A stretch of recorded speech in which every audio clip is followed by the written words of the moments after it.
Ladies and gentlemen, boys and girls, gamers of all ages, welcome back to Studio C. And that did not go where that was supposed to go, but that's all right. Welcome back to Studio C. How you doing? How's everybody going? It's Monday night. It's Monday night. Man, it's been a long time since I was in here, isn't it? I'm not sure I've been in here this year. I'm not sure I've been in here on camera this year. I've had so much energy poured into taking this setup elsewhere, right? I don't think I've had the cameras, I know, right, Sanda? I don't think I've had the cameras on in this room in 2025 until today. I remember I tore everything down. I tore everything down before Christmas because we were out of town for Christmas. And then when I came back, the focus was, okay, I've got PQs to cast in a month, right? In Austin and then, or in Mobile and then on into Austin. And it was like, I don't have time to put all this crap back together. So I didn't until tonight. Literally a few hours ago. Actually, this camera's been set up for a while because I did my recording bits for the barnacles, the golden barnacles, right?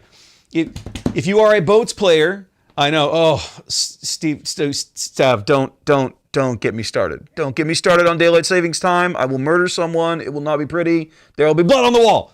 Oh my God. Daylight savings time is the dumbest thing ever. But yeah, no, so I set this camera up to come do my little bit for the Golden Barnacle. So if you're a boats player, warships player, remember this Saturday, I think it's noon Pacific. I could swear it's noon Pacific. Don't quote me. I'll check again. I'll post about it on the server this week. I could swear it's noon Pacific.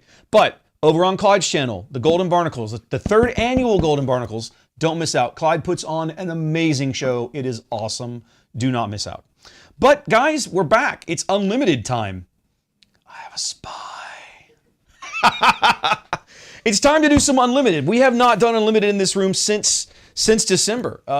Actually, I think since November, I think was the last time I had, I forget if it was Trey or Ian that came in. But I'm going to be trying to get one or both of them on camera in the next couple of weeks because we've got a busy schedule. Unlimited wise, tonight is going to be pretty low key. I've got some cards to open. I need that view right there. What are you doing for everything? Stop that. All right, well, I'll fix it in a minute. I need to do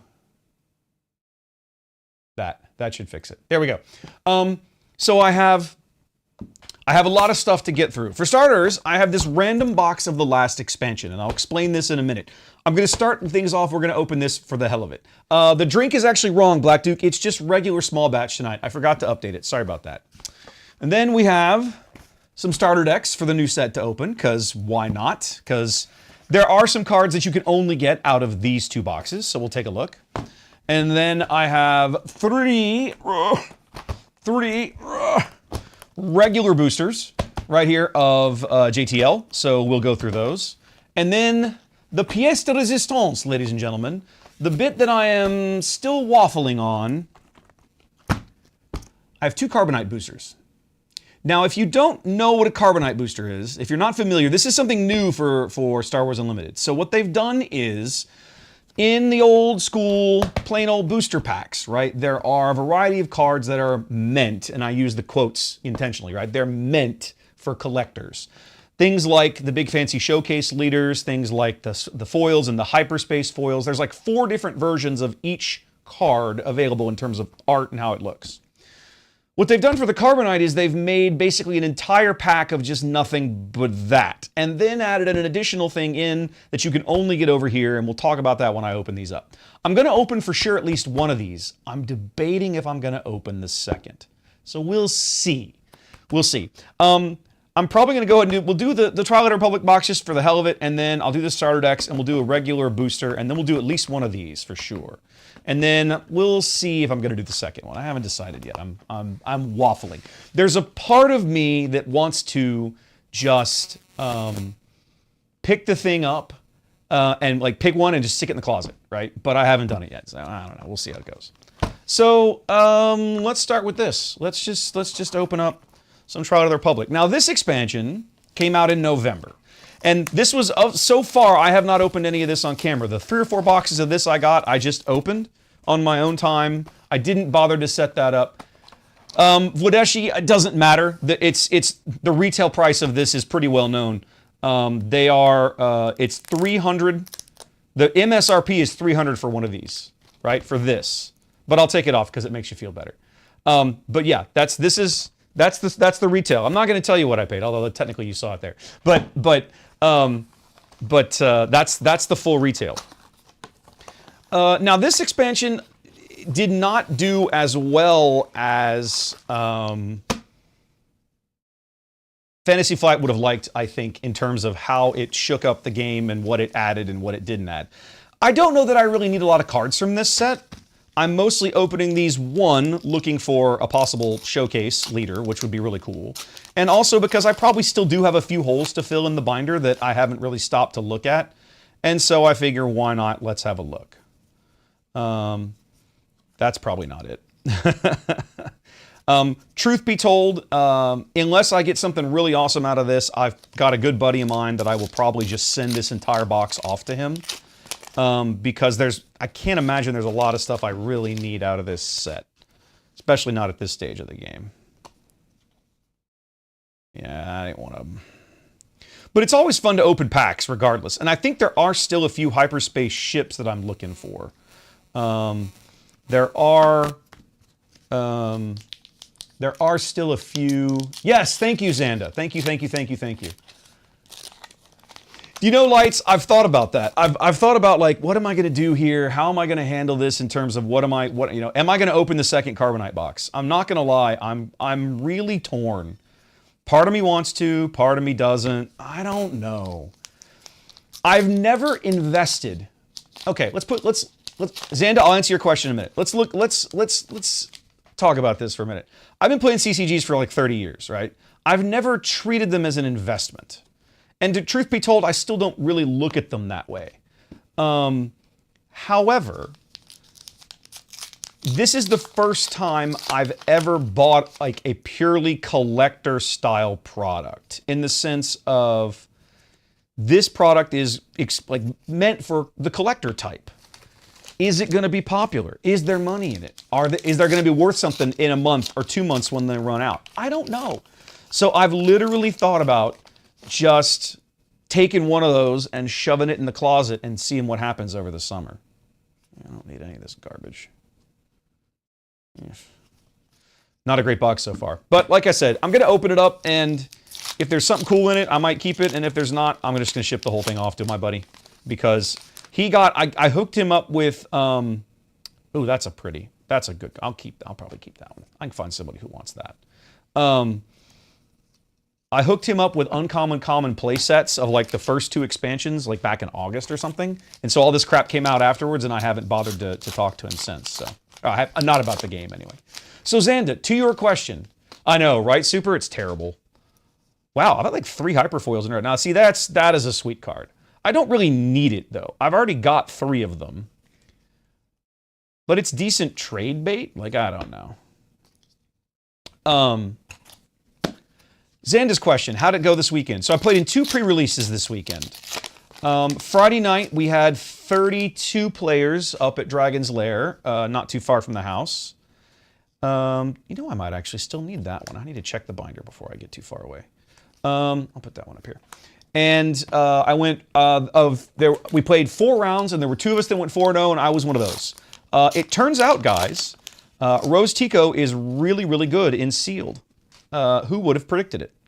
Yeah. Ooh, that's pretty. I think I've already got one of those, too. A foil Grievous. I really could use a regular Grievous, truth be told. I may leave that one in here for my buddy. I don't need the Yoda. So I played Rose Tico. I forget, did I have any... I don't think I had any particularly amazing pulls. I had a Radis. I think that was probably the most exciting, which is a regular rare. But in Rose, it's pretty good, right? Because you have a resistance leader, which means it's always a Sentinel. So that was really sexy. Was there anything else in that pack? I tore that deck apart already. I don't think there was anything else particularly amazing in it. Yeah, we had 32. We had 32 with that one, Super. And then I feel like I pulled 1 legendary, but it wasn't relevant to the deck I built. So mostly Rose, like Rose with blue leader is stupid because you play the card, you ambush into something, and then the next turn Rose just heals the damage. It's crazy. It's crazy how good that combo is in a closed setting. So yeah, Rose in sealed. Like if you haven't played a pre-release or you're gonna play some sealed, like you're going to sectors or regionals or well, worlds will be the next expansion. If you're going to sectors or regionals, you're gonna play some sealed in JTL. Definitely give Rose a look. She is pretty awesome. Now, card's terrible. The second night. Now this is a weird format, guys. I have to explain this. So one of the local stores. Last time he did this thing where he basically gave everybody a box on top of their pre-release kit. So you pay extra, obviously. He's not giving you a box for free. So he charges you for the a discount price for the box. He charges you for the pre-release kit, and then you have 30 packs, and you build your sealed deck out of 30 packs. I need to check on that one. I want to make sure I have 3 of those. I really like that card. And so that... The deck building part of that was fun. That was a pretty good box. I got a Vader, I got a Han, I got a Devastator, I got a Home One. There was some good stuff in that box. None of which I played, because also, in the course of opening all those various packs, I've opened 3 black ones, 2 foils, 1 regular, the 2 ejects, and finally I pulled a Poe. And I was like, okay, I'm playing Poe. We're 100% playing Poe in this event, because why not? And so we did. I remember when Poe was spoiled, Poe and Eject, of course, spoiled on the same day. A lot of hype. Oh my gosh, you can have a 4/6 leader on the board, yada, yada, yada, so fast. It wasn't as fast as I thought it was going to be. It wasn't bad. I went 2-2 with Poe. I was not unhappy with his performance. I was more unhappy with the format of the event, by which I mean... what my worst train wreck loss was to a really super awesome local player. But because you have a whole box of commons to work with, he had all this goofy blue removal in a 30 card deck, right? I ate 2 direct hits and 2 out the airlocks. So every time I was playing Poe, every time I would have a line, I got him low. I got him down to like 22. I think I put 22 damage on his base or something. Maybe 18. I don't remember what it was. But I got within like a couple of swings, like a couple of good swings, and I can win this game. And, oh, there we go. I actually don't think I need that card, but I may hold on to it. I got within a couple of swings of being able to kill him, and he would be like, oh, I just blow away whatever your unit is. And it's like, come on, man. I lived the dream, guys. This was really cool. I was super proud of this. I got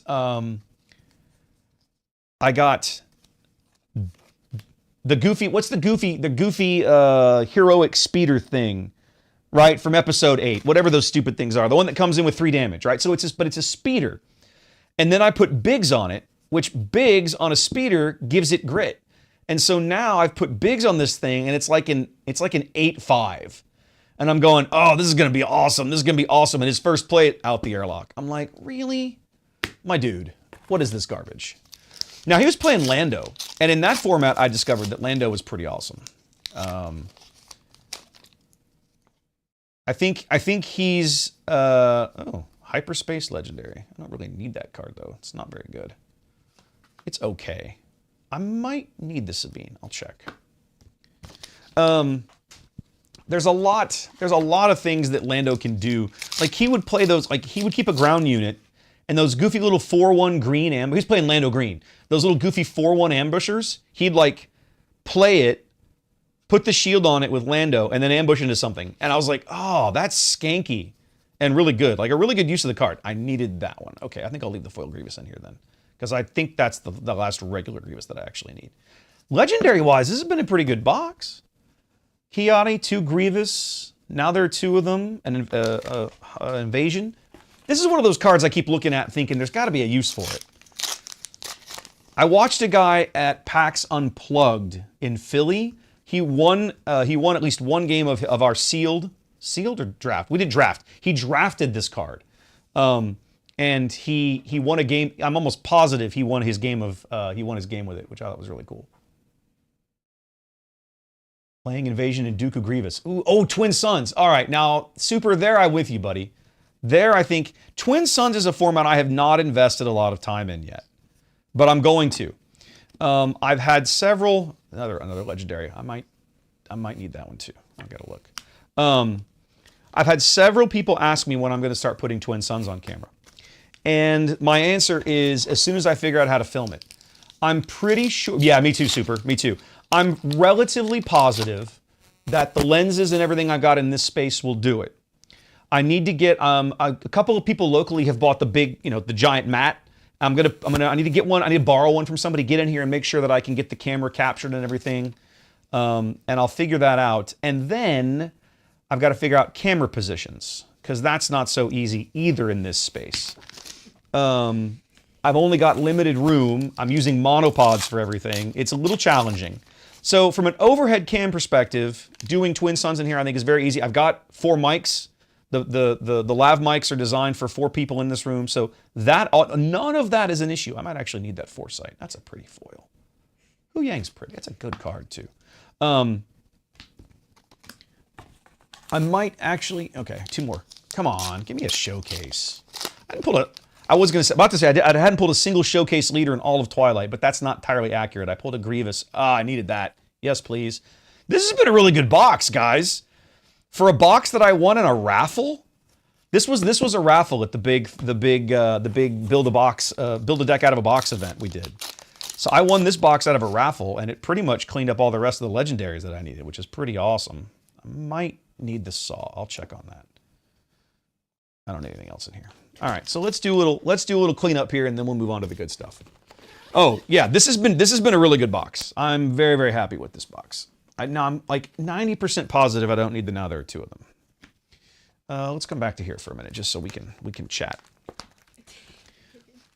So anyhow, Grievous. So yeah, it was a pretty good weekend. And then of course the best part of it, there we go, put that in the trade bait. Come here, you. The best part of it was finally just getting everything, right? All the various bits in front of you that I have out here now, I was able to, of course, collect over the course of the weekend. Do I have 3 of those? I do. I don't need that. Blue. Kiadi. I'm almost positive I ended up with 3 Kiadis because I bought some off. Yeah, I bought some singles. All right, well, we'll make somebody happy with that. I'm pretty sure I don't need that. I do not. Put that in here. I don't really care for hyperspace events. The only hyperspaces I collect are hyperspace starships. Hyperspace space units, I should be more specific. I do need the Foresight. I'm glad I checked. I know I need the CAD. We're going to red. Red. Unlimited power? Yeah, I need the 3rd one in there. That's good. That's another card that I think has some value in it someday. Like, maybe not right now, but I think I'm just like, every time I look at it, I'm like, 6, it's double red, but 6, man, I don't know. Yeah, I definitely want this caught in the crossfire. That's another one that I think has some potential. I just got to find a deck for it. Okay, now they're CAD. Where's my CADs? CAD goes here. They're in a deck somewhere. But I know I only have 2. Oh, I missed saw. Do I have 3 saws? Looks like I don't. Okay, there's that. Sabine. I think I've only got 2 Sabines. Indeed. Where's she? Yep, needed that. I'm excited to build Hera, guys. I'm excited to build Hera again. I can't wait to build Hera again. I haven't built Hera since set 1. I'm like 90% positive that I don't need that. Okay. So we'll keep those. The rest of this can all go in here, and I'll bequeath this box to a worthy friend. There we go. Good way to start the evening. Just nice and relaxing with a set that we don't really care about. I know, right? All right, let's look at these starter decks. Okay, so I can build you some decks, you know. It's not hard. Okay. What do we got in here? Oh, they started giving out booster packs. Check this out. There's a booster in here. That's fancy. And then I gotta open it from the other side to get the. Wow, they really don't want you to steal these things. You want me to open it? Nah, I'll get there. How much of other showcases will go down with Carbonite? So, Super, that's a really interesting question. Have you seen a guy on YouTube called I Open TCGs?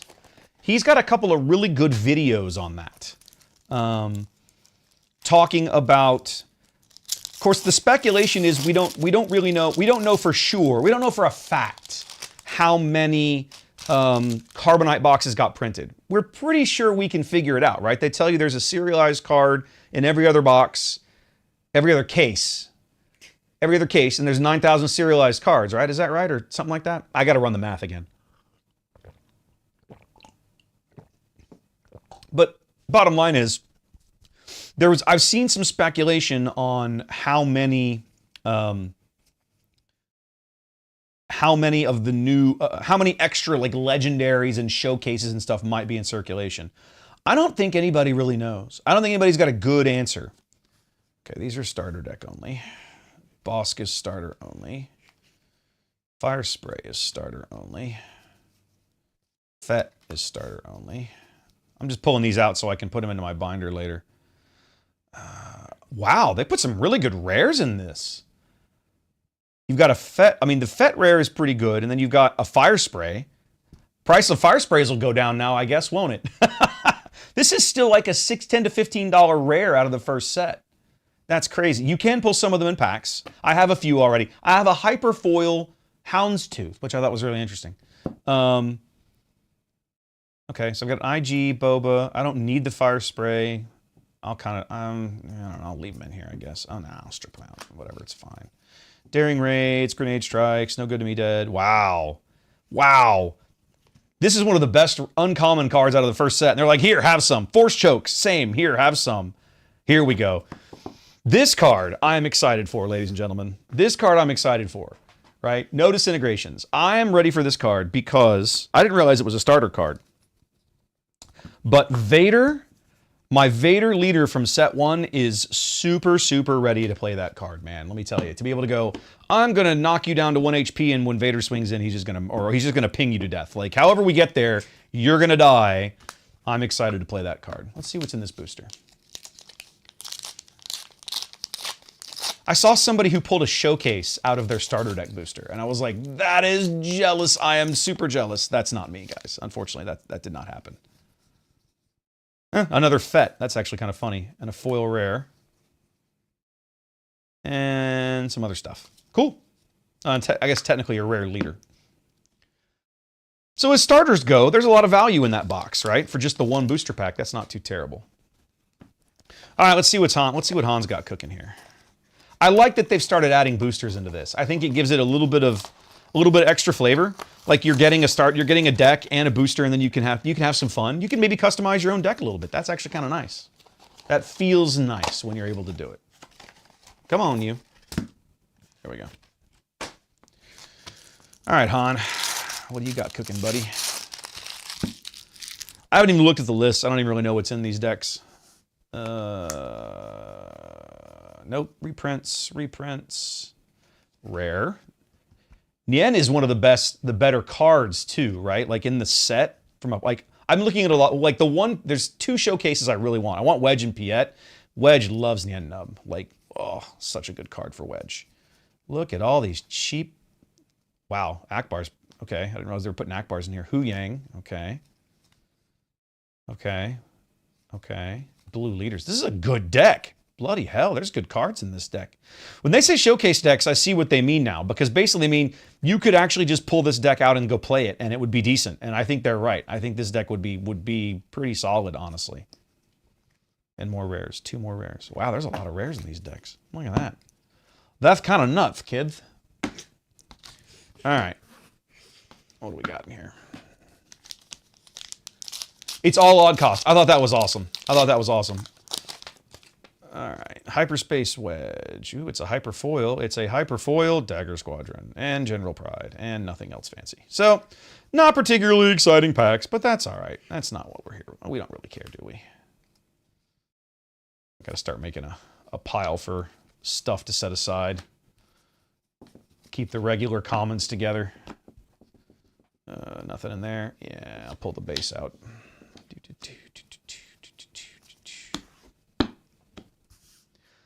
Well, for 2 starters, I mean, you got a few rares, and of course we've got our unique stuff. That's actually really awesome. I think they did a good job with that. Let's pull back to here. All right, I'll come back to those later. Let's crack a booster box. box. Let's do a regular booster box. See what we get.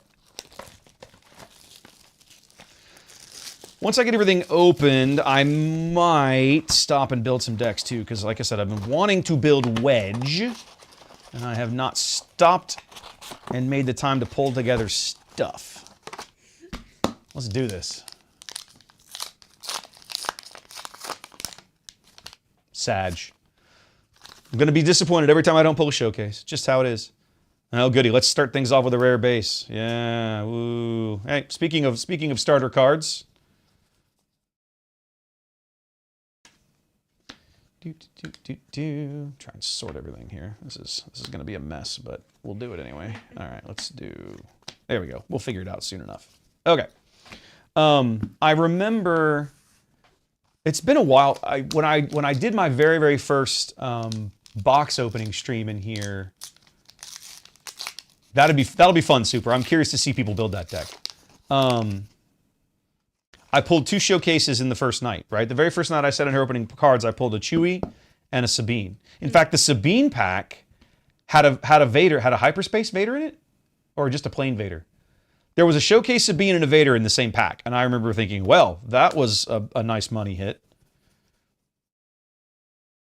There is no escape. Don't make me destroy you.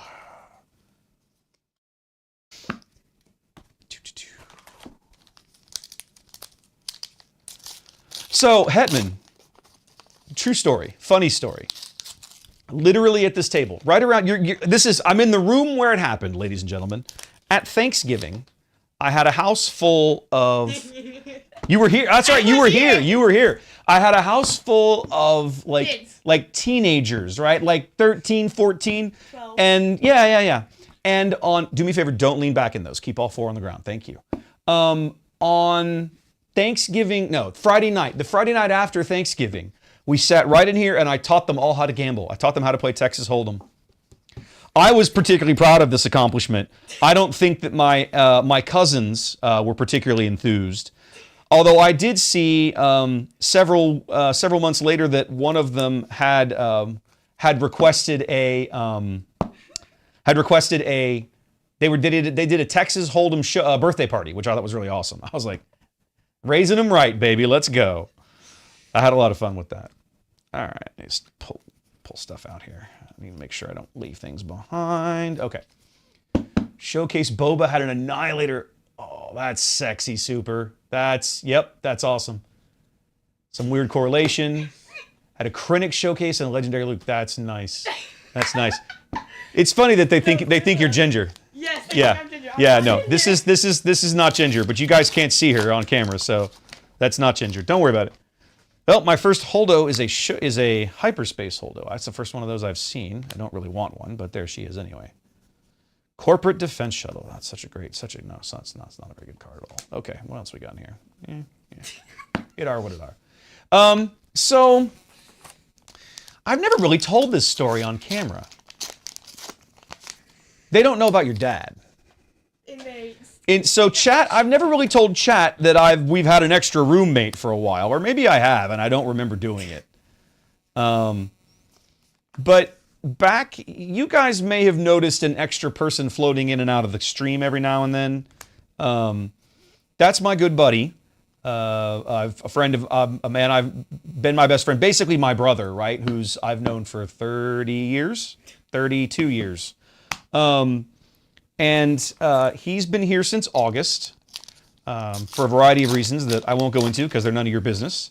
But he's been living here, and his daughter comes to visit, and so she's over here just off camera hanging out, laughing at me while I open up cards. There we go. Hyperspace Rare.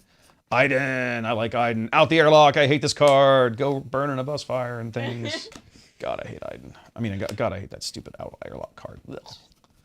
After getting screwed by that thing in my pre-release, I'm like, ugh. No, bite your tongue, Super. I'm a Piet fanboy. I am such a Piet fanboy. I cannot wait to build a deck of giant triangles. I want my deck of giant triangles. I cannot wait. I want to go to the camera and tell them that I'm not Ginger. So bad. I would say, yes, you're right, Stavros. He was here. I'm not sure we explained why he was in the house, but you're correct. He was here. Two Idens in a box. I won't complain about that. She's a good card. But anyway, this is his daughter, and because I'm not convinced that either of your parents would be happy with you being on camera, let's not do that. I don't mind if they hear you. I don't care. They can't do anything with that. But let's keep you off camera if we can. I don't want to get in trouble. There we go. Now we're talking, ladies and gentlemen. Now we're talking. Big, giant death triangles. Yes. More death triangles, please. More death triangles, please. This set has all the death triangles in it. He was the taste tester. You're correct. I forgot about the cooking stream. That was a lot of fun. I should have downloaded a copy of the cooking stream so it wasn't lost forever, but I'm afraid it's lost forever now. I have so totally got these all backwards. There we go. All right, what do we got in here?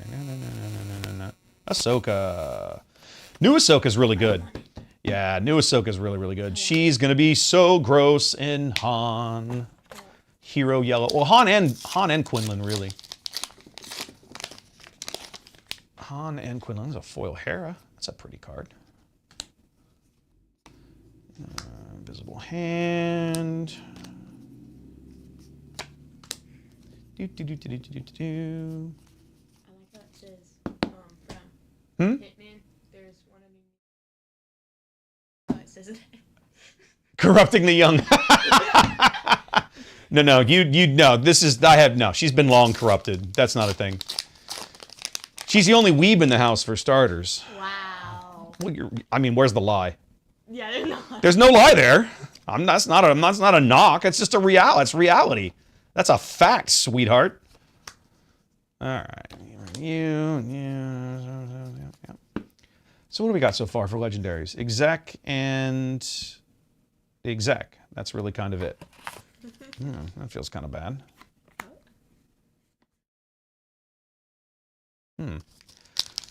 Feels like we should be doing better than that. Yeah, super. I got to build Quinlan. I got to build Quinlan if for no other reason than I got to learn how to. I got to learn how he works so I can learn how to fight him. I haven't played against him a whole lot. I've seen him played on camera, but I have not played against him myself. Ian, if you were here to watch the Store Showdown stream we did about 3 weeks ago, Ian had been playing Quinlan Tarkentown for a while, but I did not get in a game against him when he was playing that deck. So I need to make some time and figure that out. Shieldgate is a good card. Disney. So Hetman, the short answer to your question is yes. Disney did actually screw up Star Destroyers. You are technically correct.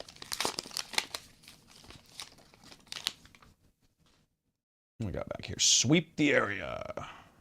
There we go. More big death triangles. Yes, more death triangles. Space triangles of death. Yes, we love them. They are amazing. Come on. There we go. All right. I'm not getting a lot. I think I'm disappointed. I have not seen many hyperspace cards. If you've watched me work with unlimited packs on camera before, you know that I collect hyperspace space units. I think I said that earlier. But this set's going to screw me so hard. There are 91 space units in this set, and I have to try and collect a play set of every single one of them in hyperspace. Ugh. It's going to hurt, kids. It's going to hurt the wallet. Another legendary ship. An Invincible.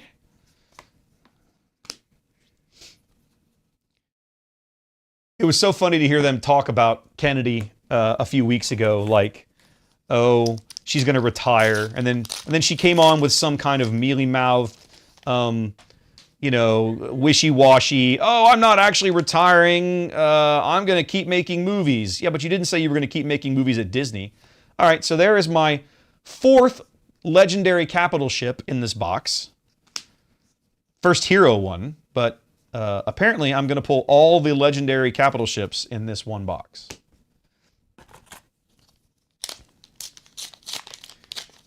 You know, Super, there's people out there that I think would be okay with somebody like Whitwer.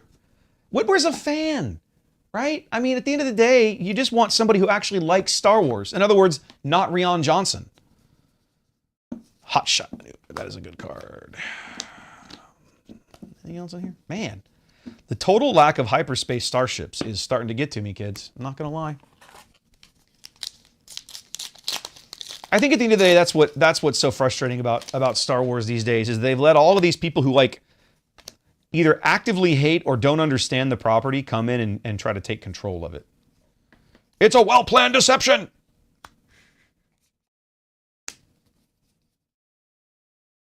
I'll sort everything later. I'm not dealing with it right now. Oh, yes, Andor. Yes, please. In fact, I need to go back and rewatch season 1 again. Season 1 is so good, I need to go back and watch it again. It's been a hot minute. Now, what I remember about season 1 is the first 3 episodes are really slow, and then it picks up after that.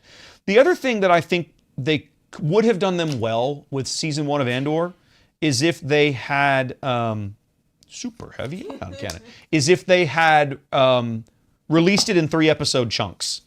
And I've heard they're doing season 2 that way. Is that correct? I've heard this, but I haven't gone to look and like confirm it or whatever.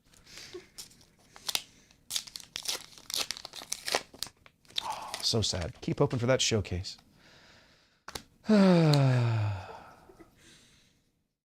No glory, only results. Why, yes. Thrawn likes this one. Okay. Dun, dun, dun, dun, dun, dun. What are we down to? 2 more? 4 more. Getting low. Getting low.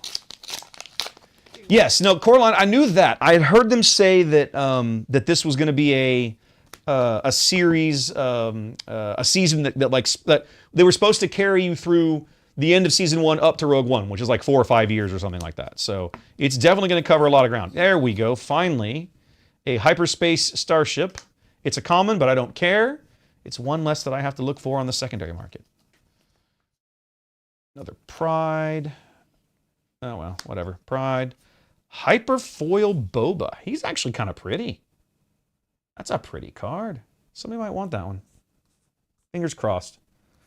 I don't keep the foils. I'm not a big hyperfoil guy. I want my cards unfoiled. Well, Super Writer, you and I are of a like mind there. But Disney has retconned so much good stuff away. And then Kathleen Kennedy had the balls to sit and look into a camera and say, well, it's so hard to come up with a good story because there's nothing there. And I went, okay, sure thing, lady. Whatever. 2 more packs? 2 more. All right, let's go. Let's go. Give me that Wedge or Piet showcase. Come on. Come on. Oh, it is Wedge. It's just not showcase. Super Sag. Cassian. At least it's a good card. Another Commandeer. No more hyperspaces. Negative. Very sad. All right. Last one. Yeah, last one. Looks like this is going to be a showcaseless box, which is not shocking. The odds are not good. It is another Phasma, who's not a bad leader, but unfortunately I don't think she's got quite enough of a card pool to work with just yet. Sabine's, yes, that is an excellent card. Okay, so all in all, not a bad box. 4 legendaries, all big, giant capital ships, including both Death Triangles. Like, I'm a fan of having both Death Triangles in one box. I'm okay with this. And only 1 rare base. This feels good. Oh God. So at the second pre-release, I'm opening up my box, right? So in my pre-release kit, I opened, what was in there? I opened a foil thermal oscillator and a foil data vault in those 6 packs. And then over the course of my box, I opened another foil data vault and a Colossus, and I think a regular thermal. I was like, oh my God, these rare bases feel terrible. They feel like such a waste. And then I legit wish that they would just stop doing rare bases. Just stop. Just give it up, guys. Nobody wants them. Rare bases just make me angry. But yeah, there we go. That's our legendary haul out of box number 1. I can't really complain about this. I mean, these 2 cards are not going to be terribly... oh, you guys can't see it. These two cards are not going to be terribly valuable here. We'll bring them down. We'll make it even easier. Right? These two cards are not going to be particularly valuable, I think, like on the secondary market. Because Invincible really only works with Trench, and Profundity, I think there's not a lot of demand for this, a ship in this size and range for Rebel. Maybe I'm crazy. We'll see.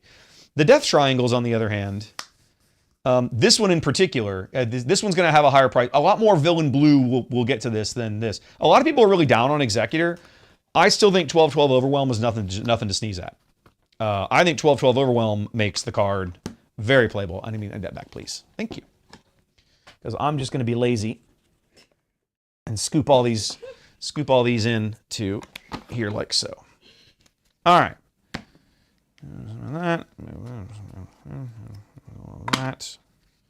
And this is all of the foils and junk. And then that is the good stuff. And we'll set this right here. All right, guys. It's time for a Carbonite box. I'm going to make you choose. You say that one? Yes. You say the left one? Yes. Okay. Left one it is. I won't open it. All right. Left one it is. Dun, dun, dun. 7 legendaries in a show in a regular box, Super? Damn. I'm kind of jealous. That's a good stuff. Now, I've opened 2 packs of this. It's been nice that some shops have taken the time to just put, like, literally the packs out. Who was it? Somebody at one of my locals basically, do me a favor, go in the kitchen and above the sink to the right, there's that big cup full of like pens and stuff. There's a pair of red-handled scissors in there. Would you bring those? Thank you. I can just open it. No, I want the scissors, please. Okay. Thank you. He basically said when you go so you like go into a store and they've got like single Carbonite packs out, right? And just buying one. And he goes, it's like buying a lottery scratch-off ticket. And I'm like, yep, thank you very much. That's kind of what it is. It's like buying a scratch-off. There we go.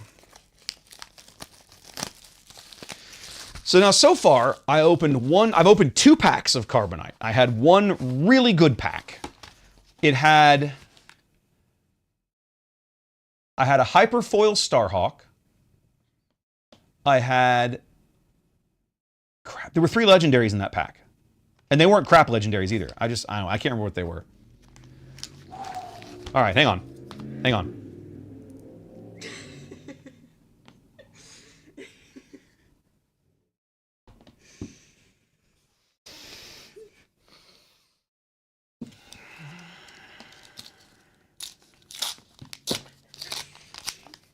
To Wedge Antilles, ladies and gentlemen. Let's go. That wasn't it. All right, it's okay. That's okay. Whole bunch of foils.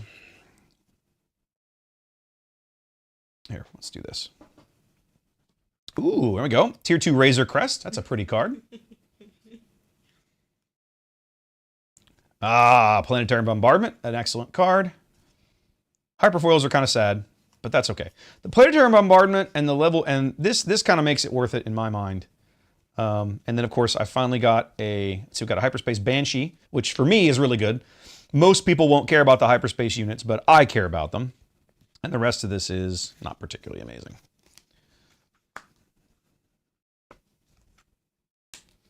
Okay, I'll sort through this stuff in a minute. Yes, Bombardment is excellent. Who has the better liquor? Ooh, I'm going to go Empire because you get the Corellian. You get the Corellian system, so you get Wyron's Reserve. Another Holdo. Not particularly exciting, but that's okay. We got a Hyperfoil Phasma. That's a pretty card. And a Hyperfoil Omicron Strikecraft. That's not very exciting. Let's see. What do we got for regular foils here? War Jug. Pride again is a rare. Hand is a rare. Regular Fancy Falcon. That's a gorgeous looking card. Regular. See, Hyperspace Ships. There we go. All right, I need those. I don't care that they're common. I need them. I need them all. Another Tantive. Yes. 3 Hyperspace Space Units. I love that. Okay. So for me, again, not a terrible pack. That is not very focused. Hold on a minute. We're going to work on that for a second. That goes here. Be right back. You're fine. I can get around you. I can just look at this and just tell that it should be more focused on the table, and it Actually, no, that's not too bad. Never mind. I lied. I lied. Well, I'm only seeing the little tiny version up in OBS, right? And it's like, is it really that good? It's not that great. All right, here we go. Let's go Wedge Antilles. Let's go Wedge Antilles. Let's go Wedge Antilles. Von Reg. Okay. All right, well, whatever. This box is bad. It's your fault. What did I do? You knew that was coming. You let me pick You it. knew that was coming. You knew that was coming. No. You were like, that's true. I did. Red Leader. Gorgeous cards. Hyperspace space units. Yes, please. Another rare. So it's not my fault this box can be trashy. Let me pick it. We'll see. Okay. Again, not amazing, but not terrible. I'm probably going to need to do that. Pull it back a little bit. All right, let's get a little organized here. Like, the regular rares are fun, but, like, they're not really what we're here for. This is the good stuff over here on the right. See what I've already got for you? Oh. Gotta keep trying. Gotta keep trying. Gotta keep hoping. Commons, pretty commons, pretty commons. Oh, yay, a rare foil base. Just what everybody wanted. There we go. It's a plain executor. I'm okay with it. It's a legendary, and it's another death triangle, so I'm good. Oh my god, why do you keep saying that? Because it's what it is. It's a death triangle. Oh, that's a pretty card. See, I mean, I know people are going to like the fancy prestige version, but I think the nice, simple hyperspace starter card is also quite awesome. We've got a hyperfoil rare there. So again, not the worst pack ever.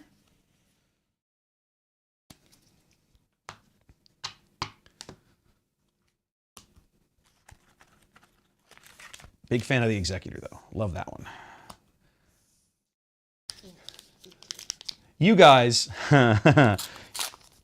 So a bit of behind the scenes shenanigans that you guys won't necessarily. This is going to sound wrong. This won't mean as much to you, but if you've seen me stream Unlimited, and you know I've got my stream deck set up, I can flash cards in from the sides of the screen. Last night I was trying to figure out how to showcase the wide cards, and because I had the way those windows were built, it didn't fit. It cut the card off, right? You couldn't see the whole thing, and I had to figure out how to do it. And in the course of figuring it out, I did figure it out. It came together, and I was just like, yes. So I was just, it was one of those little victory for me moments, right? That those little behind the scenes victories that you don't normally get. Okay, the foil Link Country is actually kind of pretty. Plain Silver Angel, don't really care about that one. Yes, please. Oh, there we go. Yeah, Hyperspace Annihilator, loving that. And a couple of hyperfoils we don't care about. See, this is what I'm really after. Like, I'll be honest, if I would play the big triangles, but I still love just the regular hyperspace space units. I am an absolute sucker for that stuff. And you said that the wrong box. So far, I am not unhappy. Let's go Piet. Nope. I have to keep trying. All right. Rare leader. You're never gonna get it. Oh, I'm going to keep doing it. I'm not going to get it anyway. Well, then you've already jinxed yourself on. IG. Oh, yeah. Another legendary. There we go. See, if you're going to get a plain prestige card, at least make it a legendary one, not one of the uncommon ones. Okay. Hyperspace ship. Hyperspace ship. Hyperspace. Oh, this pack. Hyperspace base. Hyperfoil planetary bombardment. Okay. That was a pretty good pack. That was a pretty good pack, kids. Every single one of those hyperspaces for me was a winner because they're all hyperspace ships. And then a hyperfoil planetary bombardment. That's nice. Very, very nice. Very, very nice. So Brownstone, it kind of depends. I'll be honest, this style of card over here, right? These prestige cards, these are new. So when you ask how much they are, nobody really knows. I'll be honest, nobody really knows. The secondary market is less than a week old. So it's kind of a question of how bad do you want it and what are you willing to pay as opposed to what they're quote unquote worth. Hyperspace commons, sort of don't care. Commons. Ooh, that's pretty. Rampart. Foil, Radiant 7. Hyperspace, Hyperspace, Hyperspace Rare. Hyperfoil Luke. That's pretty. Somebody's going to want that, I bet. I'll happily trade that away. I don't want any of that shenanigans, but that is a pretty card. All right. Let's see how we're doing here. Come on, there's got to be a showcase in here. Ah, you're killing me, Alice. I said if you keep doing it. Killing me, Alice. You keep saying that until I'm going to flip one over and get one, and then what are you going to say? There's like 4 packages left. All right, so there we go. So we got a foil, another Death Triangle. This is a regular foil Executor, and then a foil Starhawk. So now, technically, that should be it. I'm only, like, statistically, you're supposed to get 4 of the foiled Prestige cards in a box. And there's my 4. Razor, Falcon, Radiant, and Starhawk. So then I've got 2, and I've got 2 more Legend. It's actually not a bad box. I'm not super upset with it. Oh, yeah. Yes, double Executor pack. Yeah, 3 Executors in 1 box. Hyperfoil Swarming Droid. Somebody will want that. I pulled one of these in a booster pack in one of my pre-releases. Somebody wanted it. They're right there in the shop. This is nice. I've already got 4 Executors. See, for me, I'm okay with this because I'm going to play this card. Brownstone, retail on the Carbonite boxes, I'm pretty confident is 300 or thereabouts. Oh.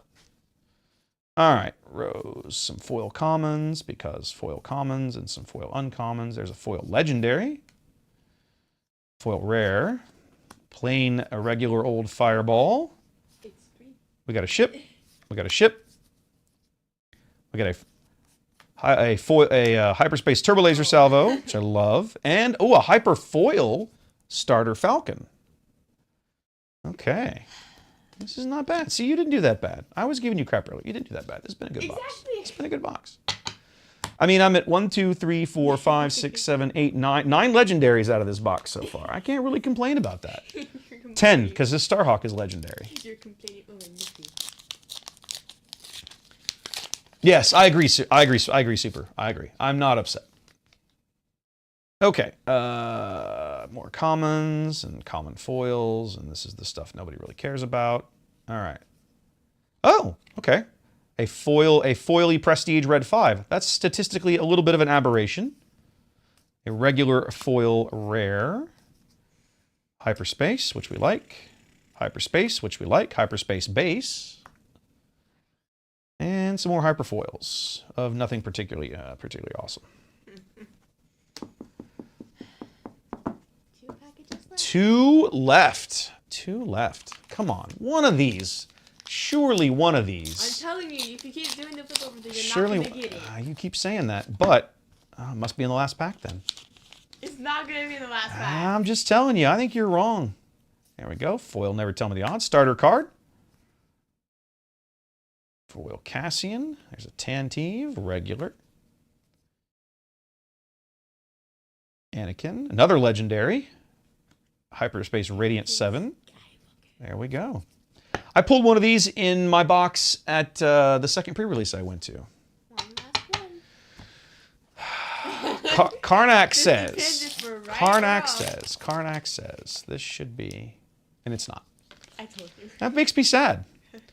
This is the first one of these I think I've seen that didn't have a showcase in it. That makes me kind of sad. Because you kept flipping it over. That has nothing to do. That has nothing to do with it.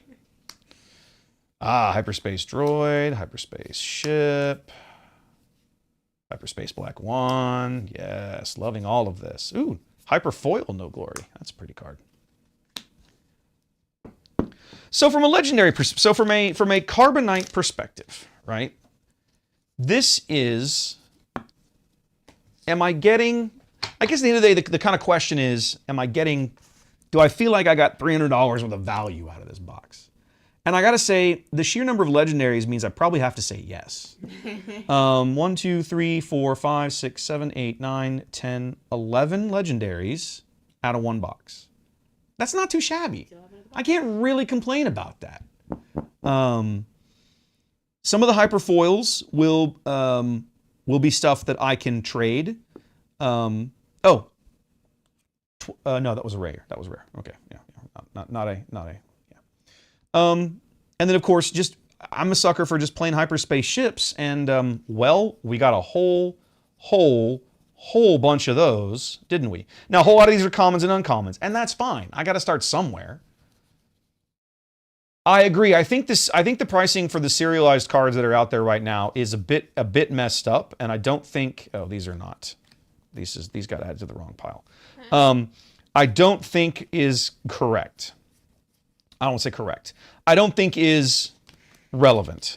There we go. These are in the wrong pile. So still, I still got a decent chunk of hyperspace ships, right? Just regular hyperspace space units that I don't have to chase down. It wasn't too bad. The double planetary bombardments almost alone makes, and the extra death triangles really makes it worth it. Like, there's a lot of good stuff there. Okay, well, and then I might still open the other one. I don't know yet. I don't know. You already opened one. I don't know. Well, I haven't decided I'm gonna open this one yet. We'll see. I haven't decided. We'll see, baby. But Super, I agree with you. I think a lot of these folks. So right now, the prices you're seeing for some of the serialized, I've seen them as high as $1,200, which I think is crack for a single card. Insane. Yeah, I'm like, I can't. Insane. I can't imagine a world where someone actually pays that. Now I will say that for certain numbered cards, the value will be there. The trick is you've got to find the right person who's willing to pay for that particular card.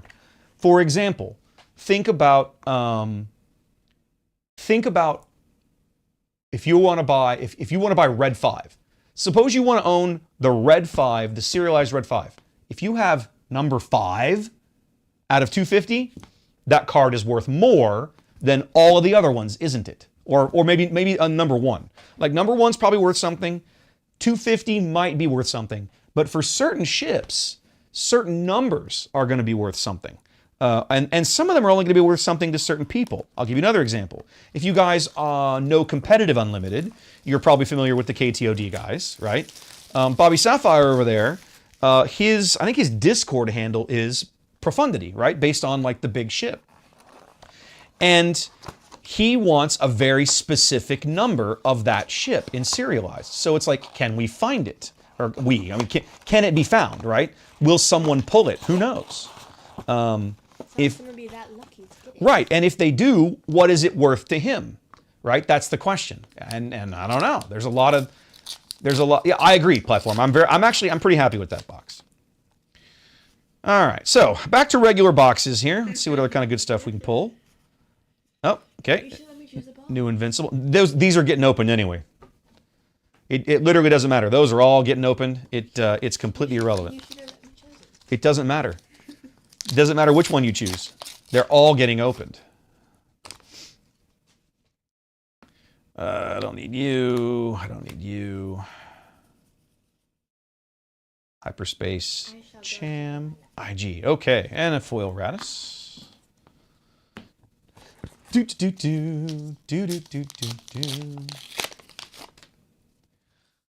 Hyperspace Trench. Hyperspace Ship. Love that. Where'd my stack of hyperspace ships go? Oh, I put it away. Hang on a minute. I got to keep my stack of hyperspace ships available because I'm just going to keep building on that. It wasn't you. It wasn't. Or maybe it was you. No, it wasn't you. Where did I put you? You're all the way in the back, right? This is it. That's my stack of hyperspace ships. I will say that's kind of one nice thing about the Carbonite boxes. You don't have a lot of extra crap lying around at the end of it. I mean, I guess you kind of do in foils and stuff, but like in general. Okay, hyperspace ships. And this is just junk foils. Junk foils, snap, and stuff. What's everybody building? I heard some of you guys talk about Quinlan. Super, that was me in set 1. That was me in set 1. I opened 5 boxes of set 1 and pulled 3 showcases. I've pulled 2 since. What else are you guys building out there? Crack shot, need that. Seasoned Fleet Admiral, sure. Got to get somewhere. Got to get somewhere with it, kids. I'm ready to Dooku Swarm. So platform, you've been able to get that working then, or at least get it built, right, with the new invincible hand. Because that's definitely a strat that I am really curious to try out at some point. Hyperfoil, it's just pretty shit, but I don't need it. Heavy bomber. I mean, I probably do need it, but I don't want it in hyperfoil. It just makes me sad. I'd be curious to check that one out, platform. I'll be definitely curious to see that one in action someday. Von Rag again. 10 more Fett. I have so many Bobas. I have so many Bobas. I mean, it's not a bad card. I'm honestly glad he's a regular rare and not a legendary. After the one in the first set was a legendary. Chasing those down was so irritating. When does Ginger? So she's not really. It's not really her thing. Ricked. So many Bobas. Krennic. Yes, please. Not one of these losers.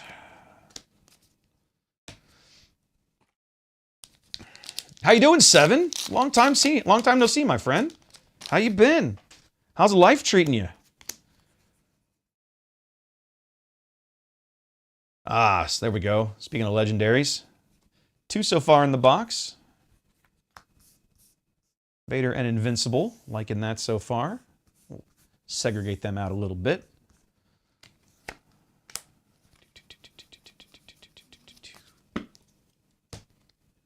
Doing good, doing good. Super, I wish you the luck. There are ways to do it, but I mean, I wish you luck. Thank you, Seven. You think this is good? Man, I should show you the road setup now. Oh, that's pretty. That's pretty, ladies and gentlemen. Check that out. So you have the regular version and then the fancy hyperspace Vader. Ooh, like that. All right. Yeah.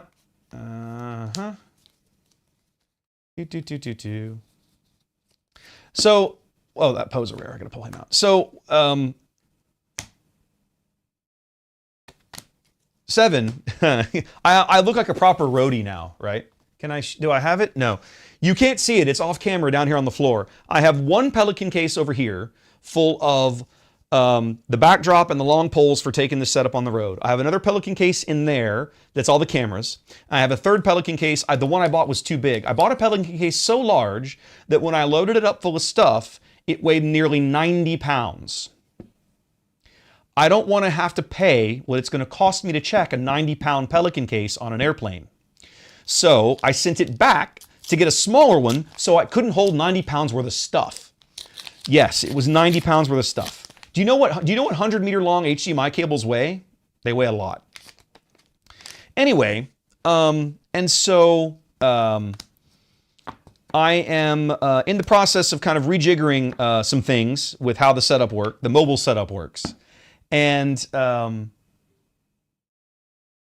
then this week, I was telling Ginger, this week I got to start buying PC components. Probably one of the streams that I'm going to have relatively soon is just me sitting in here building a computer. Because there's another legendary, a Hondo. I've got to build the Rode PC, and it comes in its own.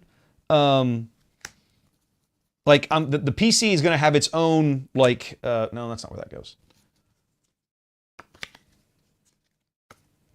Oh, I feel like I've done this before. Hold on a minute. What's going on over here? Yeah, I've been putting stuff in the wrong place for a bit. Hold on.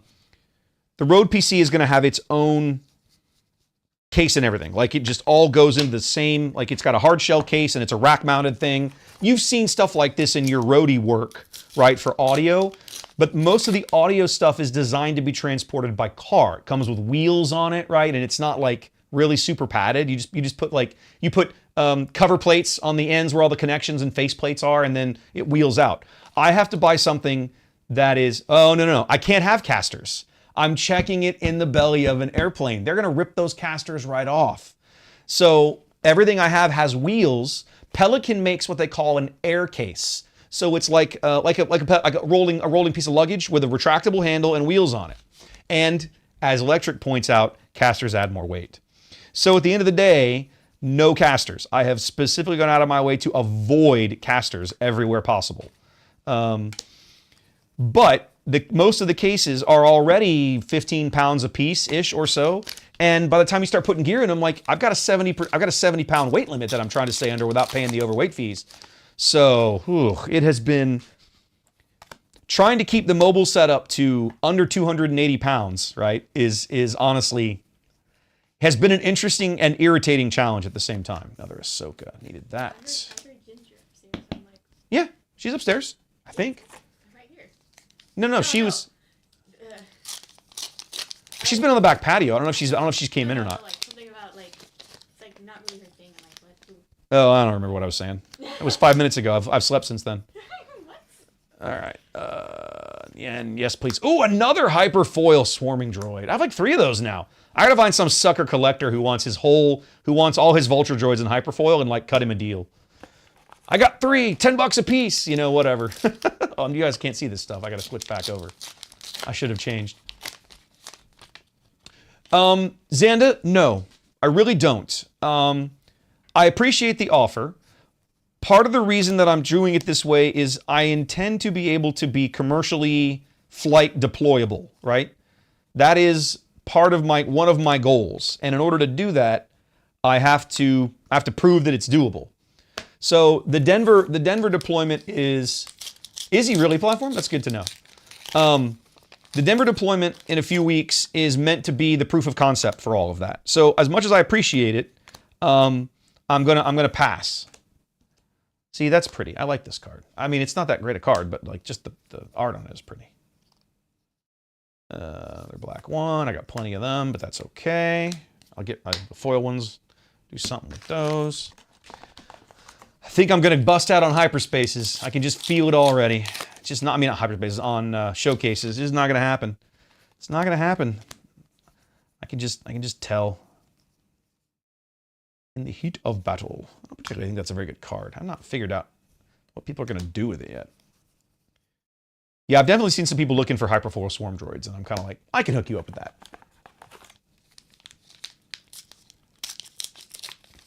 It is a little bit 7. I'll give you an example, right? I've got this long case over here on the floor with all of my gear for the overhead backdrop. Okay, so I've got the aluminum poles and everything all collapsed down and everything. So they don't, and it's aluminum. It doesn't weigh a lot. Trench run. But it is a little bulky. It does take up a little bit of space. And then because I also bought I bought leg extenders, right? Most places I go, if I go to a game store or a con, right, I'm going to have probably a 6 or an 8 foot collapsible table, and that's what I'm going to have for a caster desk, and that's fine. But because I wanted an actual caster desk look and feel to the whole thing, I don't want to be sitting low to the ground. I want to be up. I want counter height. So I bought some little leg extenders, about like yay, right? They don't weigh anything. They're very small, that I can put on the bottom of a collapsible table leg, and the whole thing lifts up about 6 inches. Great. So now I have a counter height desk to work off of. But now the chairs are too short. Everybody uses, some probably kind of collapsible folding chair. So I went out and bought like collapsible stools, counter height stools to carry with me. This is the kind of idiot I am, okay? Because I'm going for a certain look and feel of how this setup works on the road. So to some extent, I'm carrying 20 extra pounds of stools that I probably don't really need. But I'm doing it because it's what I want to do. Yes, I'm dumb. There we go. Stolen AT hauler, another legendary. 5 in the box so far. This has been a solid box. Hyperspace Mando.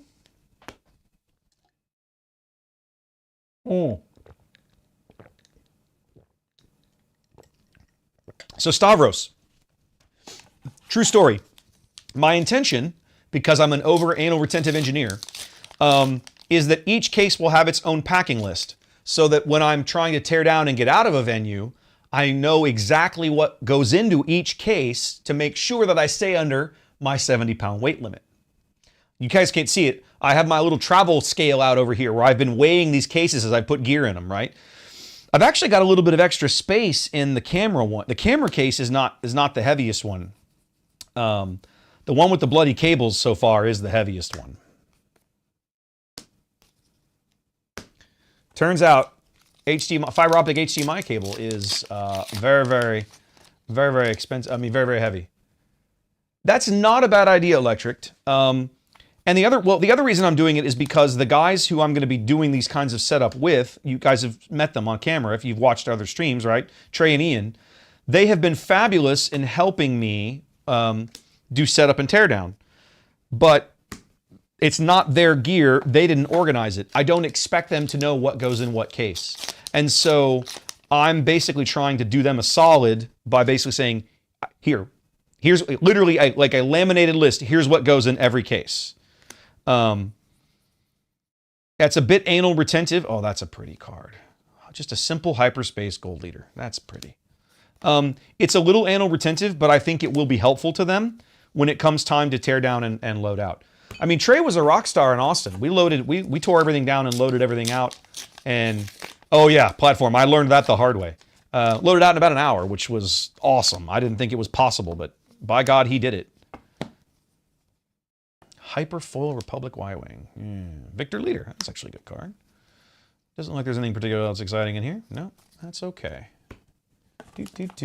Oh, I should put these guys back to here so you guys can actually see what I'm opening. Yeah. My bad. Here, I'll put this guy back up. See, this is the one I was like. It's just a good looking card, right? I don't care for the foiling. I just like the borderless look on my space units. I'm a big fan of that.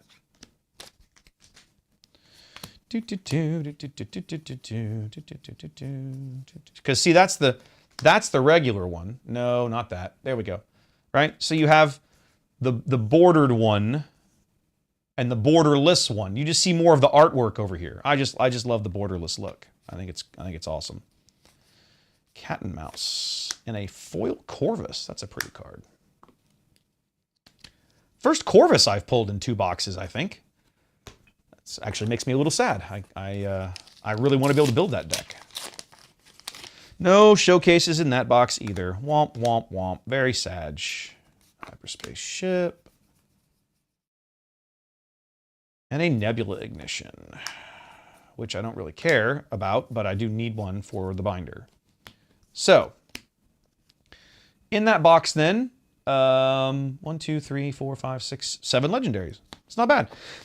I got my expected 5, right? 1, 2, 3, 4, oh wait, 7. I counted wrong. That's not right. 6 legendaries. Yeah. So 5 hits plus the extra that came in the hyperspace slot. So yeah, not bad. Can't complain. Cannot complain. Okay. Sort through all this mess later. All right, legendaries. Regular rares.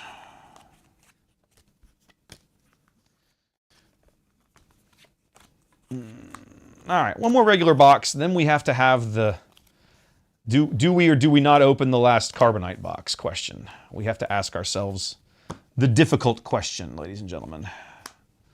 The difficult question. Do we or don't we? What is all this? Oh yeah, this is my stuff from my first box. I definitely hit more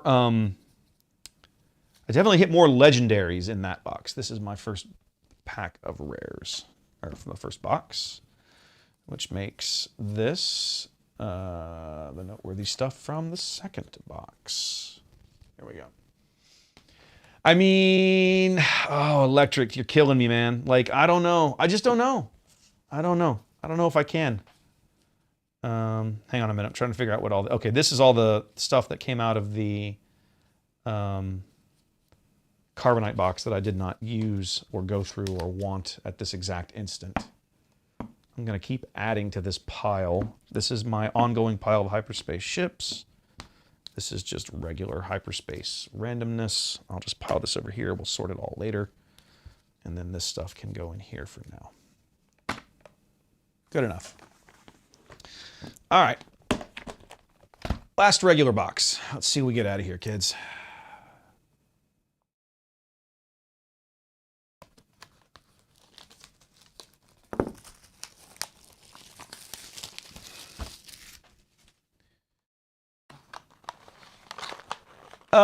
He should be, Xanda, but it's possible that it's not. It was working earlier. Give me a moment, and I will go take a peek. No, it looks like not. I apologize. Okay, hold on. Let's see something here. You guys are making me double check everything. Hold on a moment. Come back to here while I piddle around for a minute.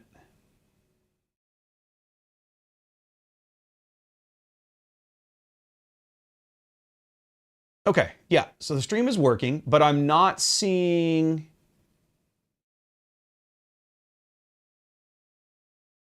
Okay, so I am not, yeah, I guess RestreamBot's not working, although it told me it connected. It very clearly lied to me. So, yay, I suppose. Yep, no, Xanda, so I see the question now. Thank you for bringing it up. So he's asking, I'm going to get this right. Yeah, it was connected. I don't know what's going on with Restream. When it was connected earlier. Let's have a quick look at the question. Question says, we're new to Unlimited. We have played a few games with Shadows of the Galaxy. We've got a few JTL decks today. Can you explain the piloting costs? Absolutely, absolutely. Let me open up a card with piloting costs, and then we'll show it to you. And it's easier to do, in my opinion, with a visual aid. And I'm a very visual person. So give me a moment, and we'll find one. It will not take us long to find a pilot. There's about, I don't know, 20 or 30 of them in this deck, in this set. Let's find a pilot. Perfect. There's a pilot. Okay. So I can't bring it in much tighter than this. But essentially, this guy right here says piloting 1. He's got the cost and the aspect symbol. He's got the cunning aspect symbol right next to it. So piloting, if you've played Shadows of the Galaxy, you've seen smuggle costs, right? Do I have a Shadows of the Galaxy card out here with smuggle cost? I probably don't. Give me a moment. Let's see if I can find one real quickly.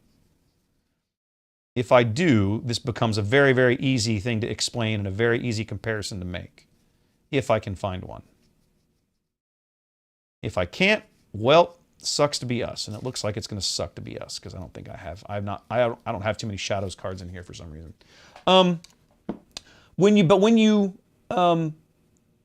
If you recall, right, smuggle costs. Card will say smuggling. It'll have a cost, and then one or more aspect symbols next to the smuggle cost. So either when you play a card for smuggle, when you play a card with smuggle, you either pay the base cost, or if you're playing it out of your resource row, you pay the smuggle cost. Piloting works similarly. If you're playing it as a ground unit, ignore this bottom half. If you're playing it as a ground unit, you pay the regular unit cost. If you're playing it as a pilot upgrade, you pay the piloting cost. You get to choose. When the card is played, when you have a pilot in your hand, this essentially, pilot cards function basically as 2 cards in one. Think of this, if you think about Magic, right? I'm going to use a really bad Magic analogy, okay? The old school dual lands in Magic, right? Where I had a single land card and I could tap it for red or blue. And I just declared that when I tapped it. Think of a pilot card the same way. A pilot card is either a ground unit or a vehicle upgrade, an upgrade that has to be played into a vehicle that doesn't already have a pilot in it.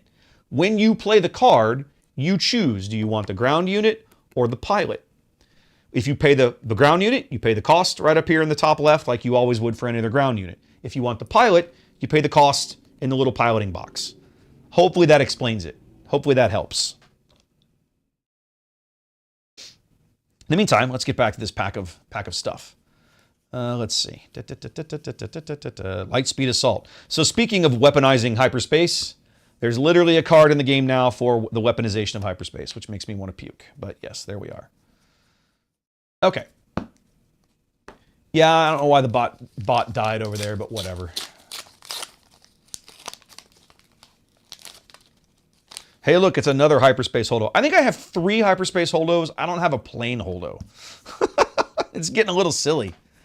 It's getting a little silly now, kids. There we go. Hyperspace ship. Put that in the pile. Another hot shot. Gotta get it's good. A little closer to a play set there. I think that's my second one.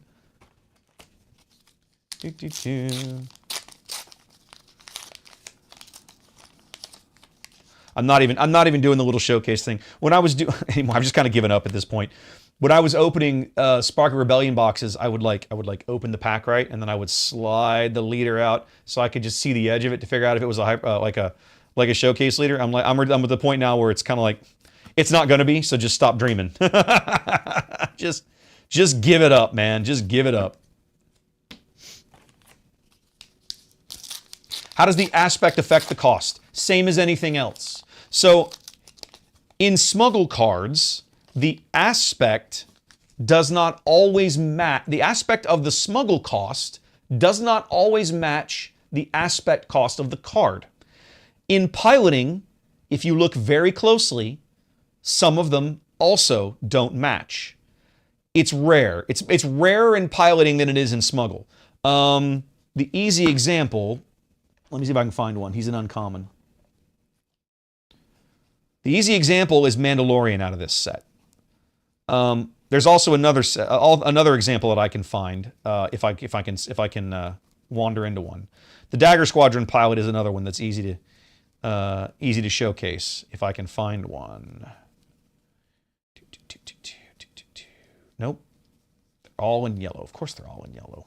Of course, there's the Dagger Squadron pilot. I've passed at least one Mando, but not in that handful of cards. Let me go look and see. Hang on, I think I have one in the big hyperspace stack of stuffs. He's easy to find because he's the only double yellow card in the entire set. Come on. I know I've seen you in this stack of... There he is. There he is. Okay. So, let's come in here again. So Dagger Squadron, right? He is 1 cost, cunning, heroism. His pilot cost is 1 cost, cunning, heroism. So if you can play this card normally, you can pilot him normally. Easy peasy, right? Mando's a little different. Mando is double cunning, right? And if it's a ground unit, he costs 5. His pilot ability only costs 2 and is 1 cunning, not double cunning. So if you are playing, let's just say you're playing like yellow Han, like Han 1 yellow, the original Han from Spark of Rebellion right now is with a yellow base is a very popular deck in the meta. It's a very strong deck in the right hands. So they're going to look at the ground unit and think that's a really good card for me. I might play this card. Any other yellow deck, however, could potentially play the pilot upgrade without having to pay any extra, right? Because the pilot upgrade has a different aspect cost than the original. If you were playing, you can play pilots out of aspect, same as smuggle cards, right? You're not required to be able to play. It's still unlimited at the end of the day. You can pay for the aspects you don't have on a piloting cost, same as you could on a smuggle cost. It just costs extra, and that gets expensive after a while. So you don't want to do a lot of it, but if the card is good enough or powerful enough, well then you'll probably suck it up and do it, right? Hopefully that helps. And as Super points out, right, Hotshot DL44 is one of the probably one of the most well-known examples of the aspect of the card is completely different than the aspect of the smuggle cost. Now we have not seen pilots yet who have a smuggle cost that is a pilot cost that is radically different from their base cost, their regular ground unit cost. But the way the mechanic works, it is possible that it could occur.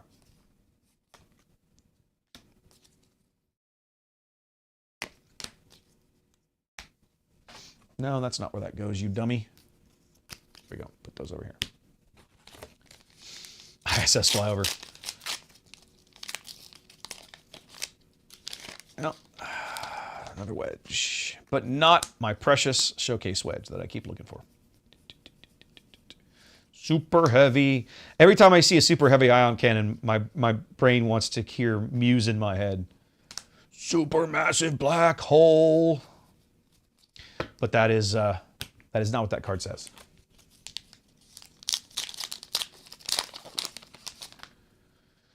Oh, Admiral Snack Bar.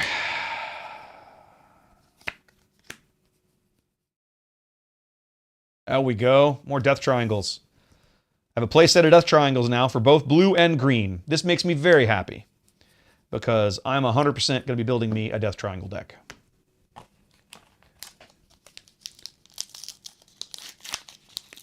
Outstanding. No, that's good to hear. Xanda, thank you for passing that on. I'm sorry. I could swear the bot was working earlier, and I don't know why it crapped out on me. But thank you for passing along that conversation so I didn't miss it. I'm glad that helped.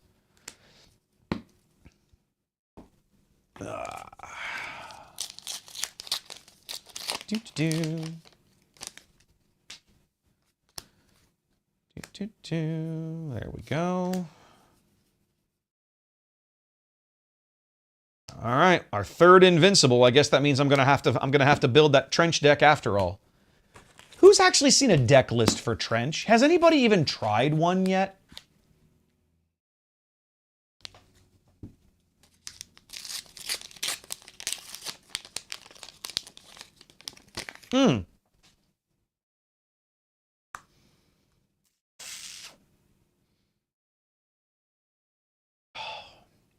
Hold on, it's good bourbon. 4 boxes, 2 pre-release kits, my first regular holdo. You know what else? I still don't own a Lando. I still have not pulled a Lando yet. Not one. Weird to have upside down cards, but okay. A foil legendary. It's a scramble fighters. Third one of those. Snap number 2. One of my pre-releases I pulled 2 scrambled fighters in. I had like a regular one and a hyperspace one. I think the very first pre-release. And of course, that was the night that I played Rose. So it was like, okay, whatever. Don't need that. You are not useful. Yen. Love it. Got a playset of Yen. That makes me happy. One of the better pilots you can be playing in Wedge Red, which is a deck I'm 100% going to be building soon. More upside down cards. This is a thing for some reason. Another Profundity, another Legendary. Random Hyperspace. Just random upside down cards. A lot of weird upside down artifacts in some of these packs. I don't know why that is. Oh, I need to come back out to here.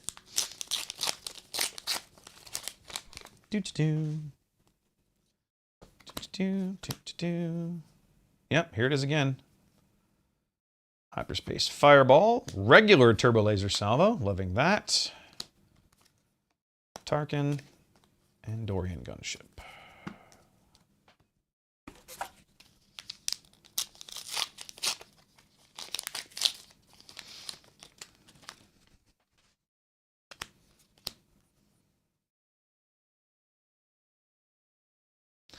IG-2000, one of the better regular rares in this set. Django's gonna be everywhere. Seen what 100 times? Oh, ISS, yeah. It's pretty cool, Seven. It's pretty cool to stop and realize and think that, you know, we've reached a point as a species that basically every moment of every day, there's some of us not on the planet. I mean, whether you like Elon Musk or you hate Elon Musk, what he's attempting to do with going to Mars is pretty spectacular. The ability, you know, we have reached a point as a species where we have the technical ability and the technical knowledge to, in my opinion, we have the ability and the knowledge, leave, yeah, I'm good, Xanda. Leave our planet and, you know, go take up residence on another one.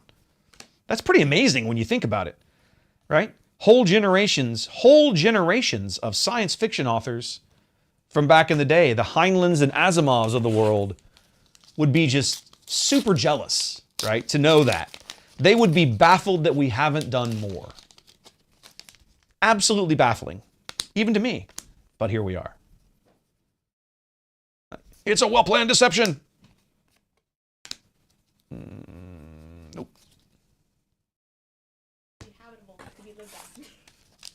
Not true. No, like for us, No. Not true. We could build a habitat and live inside the habitat. No, like on a planet that not in the habit zone. Well, sure. But like that's not really going to be a thing. Yes. There might be planets out there that we can live on without some kind of, artificial environment that we built ourselves, right? Yes. But they're going to be the exception, and they're much farther away than the ones in our own solar system. So why don't we start with them first? Yes. Exactly. He'll survive it, Brownstone. He's a big boy. God, that card's pretty. Look at that. The borderless on that hammerhead looks so good. God, I love that one. I'm looking forward to getting 3 of those. I don't even know that I'll ever play it. I just love the card. No, another foil No Glory. Only 4 legendaries in this box so far. Still have not seen a showcase. Makes me very sad. I think I'm going to end up opening this other Carbonite box just because I'm determined to open one tonight, ladies and gentlemen. Another Executorius. So there's me, another legendary, another Death Triangle. All right, what do we got left? What do we got left over here? 4 packs. 4 packs, ladies and gentlemen, that's it. 7, I agree with you, buddy. It makes me sad that we spend so much time distracted with all of the garbage that we allow ourselves to get distracted by. When you look at all the things that we could be doing as a species, and you look at all the stuff that we find ourselves involved in, and it's like, I has a sad, right? I has a sad. Admiral. Blah, blah, blah, blah, blah. Another Close the Shield Gate. Another card I look forward to trying to break. I've seen people talking speculatively about comboing Shield Gate with Galactic Ambition. I think that'll be interesting to see if people, if you can pull that off.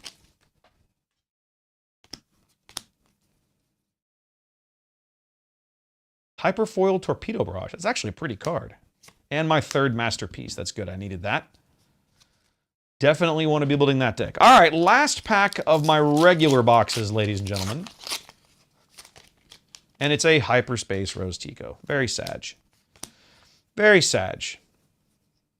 But that's okay. It's a legendary Han. That makes that last pack feel a little less painful.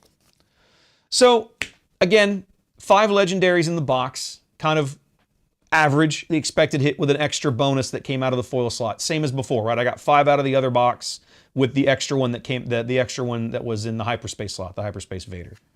That's not too bad. Well, I drew a whole bunch of legendary capital ships and not too many legendary events and other Garbo stuff. I feel like that's probably not so bad in the grand scheme of things. I feel like there's some legendary events out there, like a Unity of Purpose and such in this set, that will be very, very easy to obtain on the secondary market.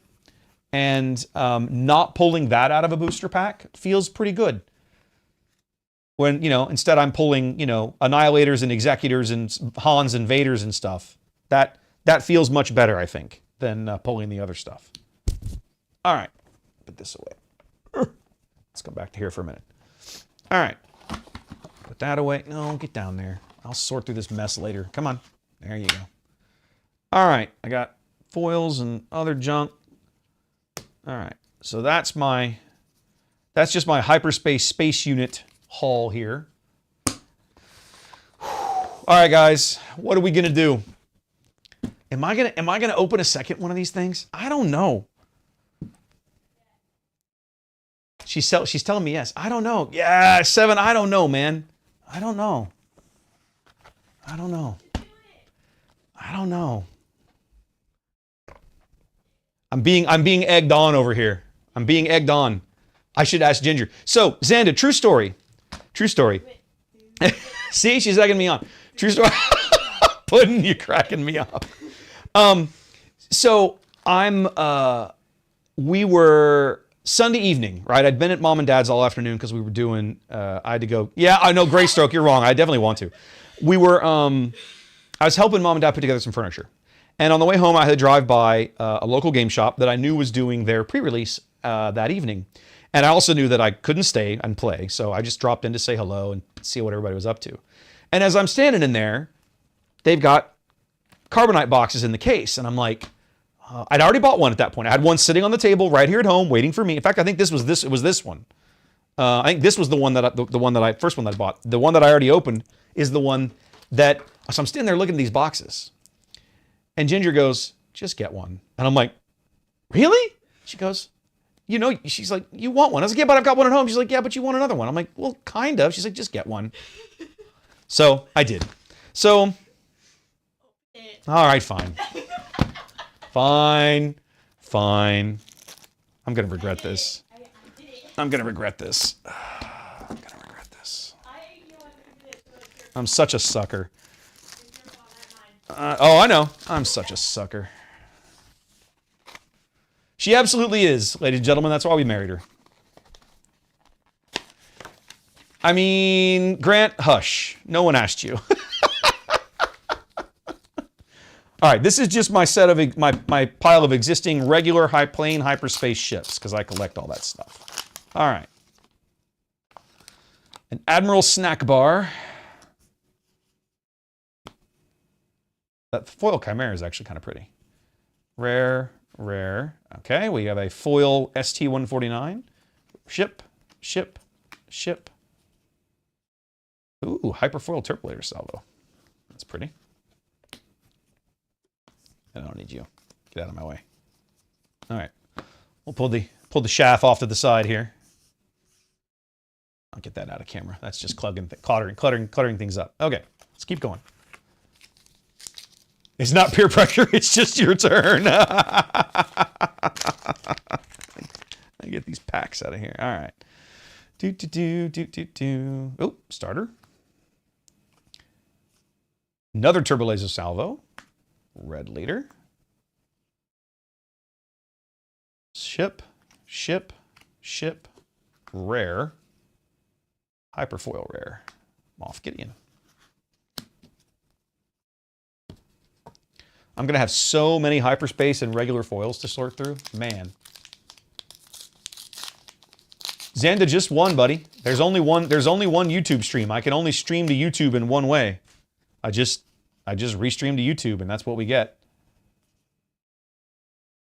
All right, what do we got? There is no escape. Ooh, another Executor. Regular Prestige. Oh, that's so pretty. God, I love the look of those cards. Mark 170. Blue Leader. Tantive. A Hyperfoil Data Vault. I guess maybe somebody might want that. Okay. Restream bot. Oh, did the bot finally wake up? Okay, I wasn't paying that much attention. Oh my God, I have like four hyperspace holdos.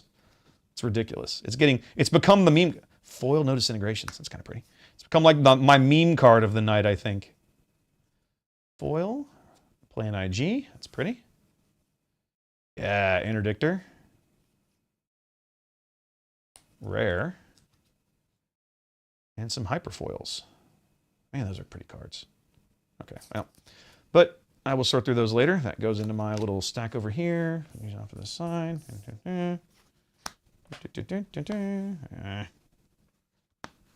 Come on. There we go. Something like that.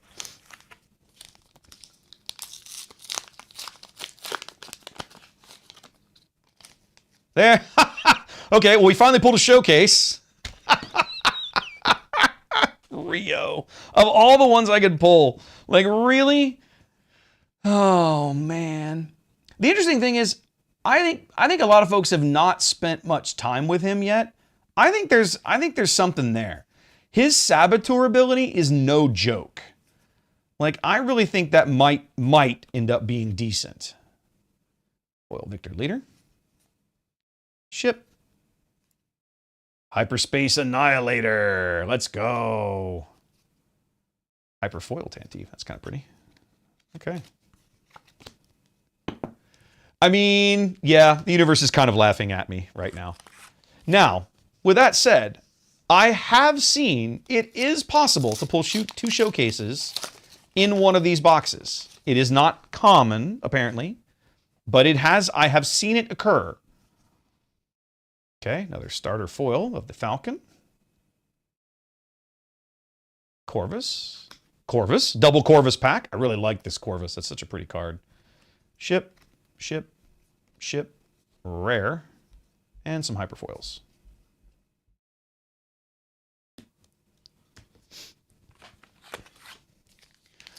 It makes me sad, Brian. It makes me super sad. Because it's kind of, I'll be honest, of all the showcases I could have pulled, it's the one I'm probably the least interested in. But now I'm absolutely going to have to, like, I'm going to have to try. I'm going to have to try and make the thing work. Like, okay, so we have Foil Han, Foil Legendary. Let's put them over here. Foil Legendary. Plain old Shuttle Tidarium. Ship, ship, ship. Okay, there we go.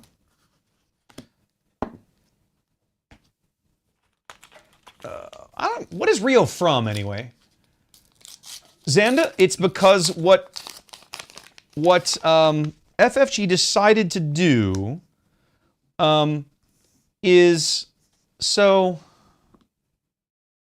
on the Super Star Destroyers, Executor and Annihilator, their prestige versions are horizontal like this. This is, in my opinion, this is a throwback to the old Decipher game, right? When Decipher first printed their first Executor in Dagobah, which would have been 1996, it was, at the time, the only horizontal card in the entire game, right? So I think they kind of did it as a bit of a wink and a nod to some of their ancestry. Personal opinion. I have no evidence of that. Another foil legendary. Love that. Home one. Yet another legendary. Ship. Rare. Ship. Ship. Another hyperfoil swarming droid. I have 4 of those now. I'm gonna make somebody happy. I'm gonna have a whole big pile of hyperfoil swarming vulture droids for somebody.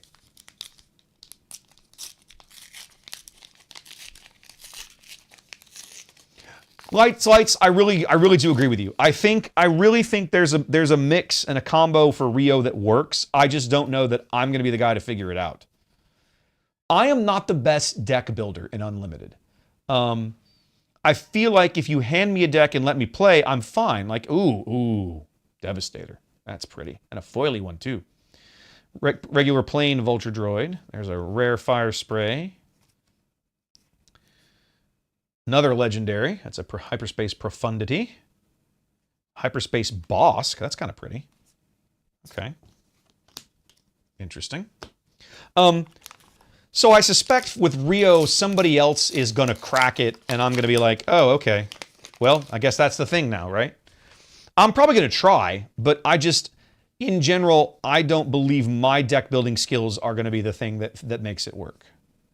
It's a foil Banshee. I love the art on this card. It is absolutely stunning.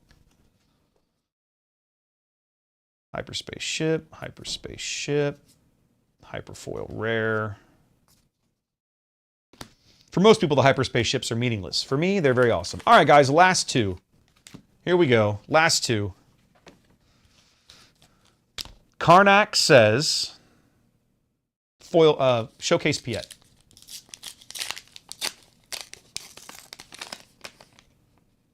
No. Still haven't pulled a Lando.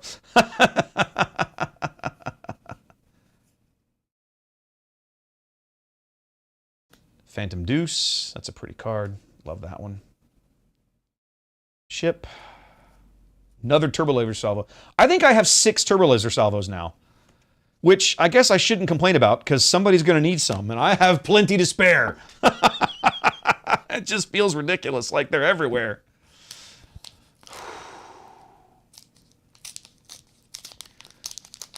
Lights, my intention, so the plan is to go to Denver to stream the event. It's not a showcase, I can tell you already. Makes me sad. I'm still waiting. What's up, Delta? I'm still waiting for confirmation from SCG or SGC, SCG, Star City Games, SCG, that I can come stream the event. I have not been given the official thumbs up, yes, please come.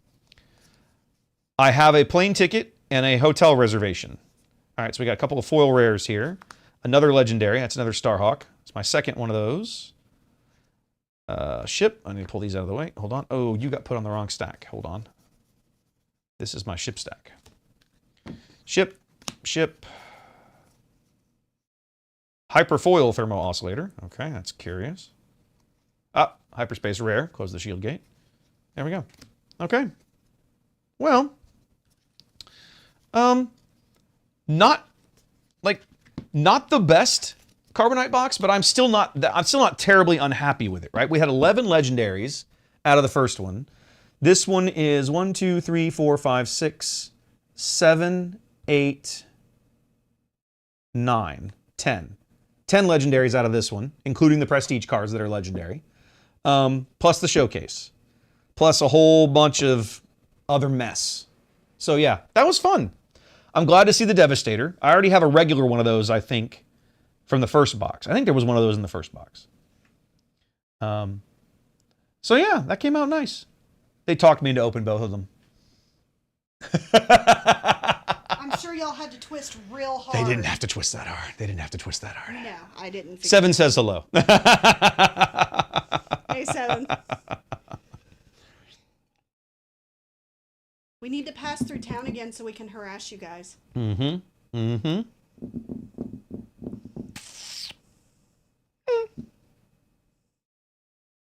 Hey, Xanda. Not the showcase I wanted, but the showcase I opened. So there we go.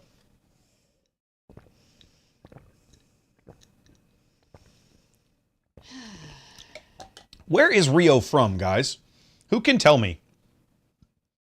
Oh, he's from Andor. Not Andor. Wisecracking Wheelman. That's literally his subtitle. Yeah. Crap. I can see him in my head. Was he in Mando? Or Boba Fett? I don't know. He's got like 4 arms. Was it Solo? Okay. Is he from Solo? Okay. I'll take your word for it. We only saw it like once. I think I've only seen it once or twice. Yeah, it's been a I've not seen a lot of Solo. Which is actually sad because it was so much better than the sequels. I think he's right. I think he's the pilot. I think he was Beckett's pilot in Solo. Yeah, I think you're right. That sounds right. I think you're right. You're probably right. Like, I can remember seeing him on screen, but I can't remember where in the heck I saw him. Well, the good news is that we have a whole lot of stuff that will make... Good trade bait? Well, I've got a lot of trade bait. I might sell some. I don't know. We'll figure it out. There's going to be a whole lot of people. So, one of the nice things is that the regular prestige cards, right? Just the regular ones, the non-foil ones like this. Mm-hmm. I would love just a complete set of those. Mm-hmm. I don't think that's going to be that hard to do, right? I love this card. Yeah, I'm so glad. Well, and I'm so glad they brought Darren Tan back, right? Darren Tan was absolutely one of my favorite artists in Destiny. Well, he's awesome. He's amazing. Yeah, he does great work. Yeah. Xanda's got a question for you. What's that? How's school going? I'm having to do some supplemental reading.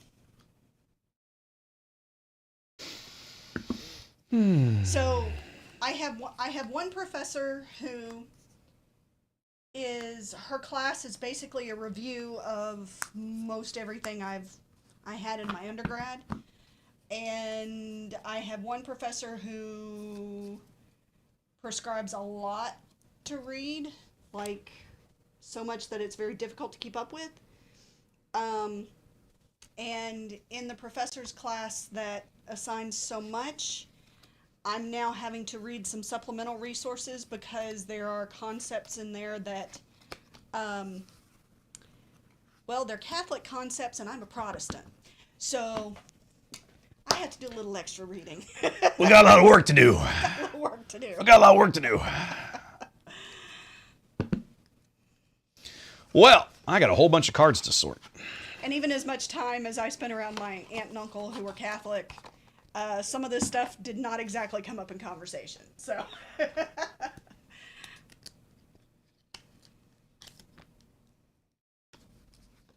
you get anything good? I got a lot of really good death triangles. Okay. I think I have 5 copies of the Executor and 4 copies of the Annihilator, so I'm pretty happy with that. You would be. Hell yeah. Pretty happy with that. So yeah, we got lots of good death triangles. I am doing a program in John Paul II studies. I ended up, as part of my undergrad, I had to do a leadership analysis, and he was the one that I ended up doing my leadership analysis on. So I ended up learning a lot more about his role in bringing down communism, or at least bringing down the Soviet Union. I won't say he brought down communism. I'm afraid not. No, I'm afraid not. I'm afraid not. So yeah. So now I'm kind of expanding that, studying a little bit more about his worldview, his philosophical underpinnings, his spiritual underpinnings, and seeing where that can be applied to political policy. Oh, yes.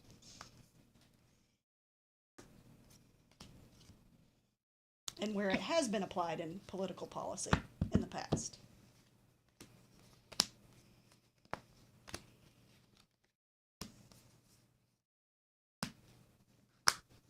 I'm a politics nerd 7, so yeah, I think it is. Yep, it's weird living in my house. Imagine the last 8 years of life in my house. Wow. It has been a roller coaster and a half.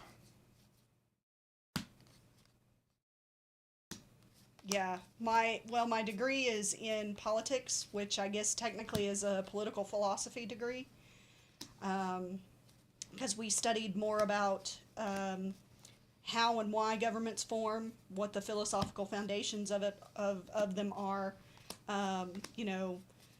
looking at rational versus reasonable, that sort of thing,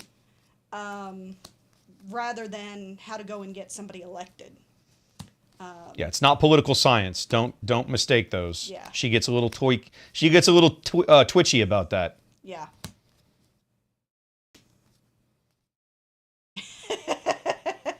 Non parlez-vous français?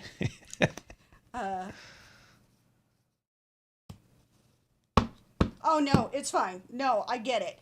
Because most programs at most schools are political science. Yeah. I just happened to go to another Catholic school undergrad, and the underpinnings of their, I was looking at national security policy and international relations, and they allowed me to fine-tune my degree to those specifics, and so it was the political philosophy, and then my advisor and one of my main professors actually worked intelligence during the Reagan administration. So he had a lot of good insight on national security policy and international relations. Sometimes what not to do, but sometimes what to do.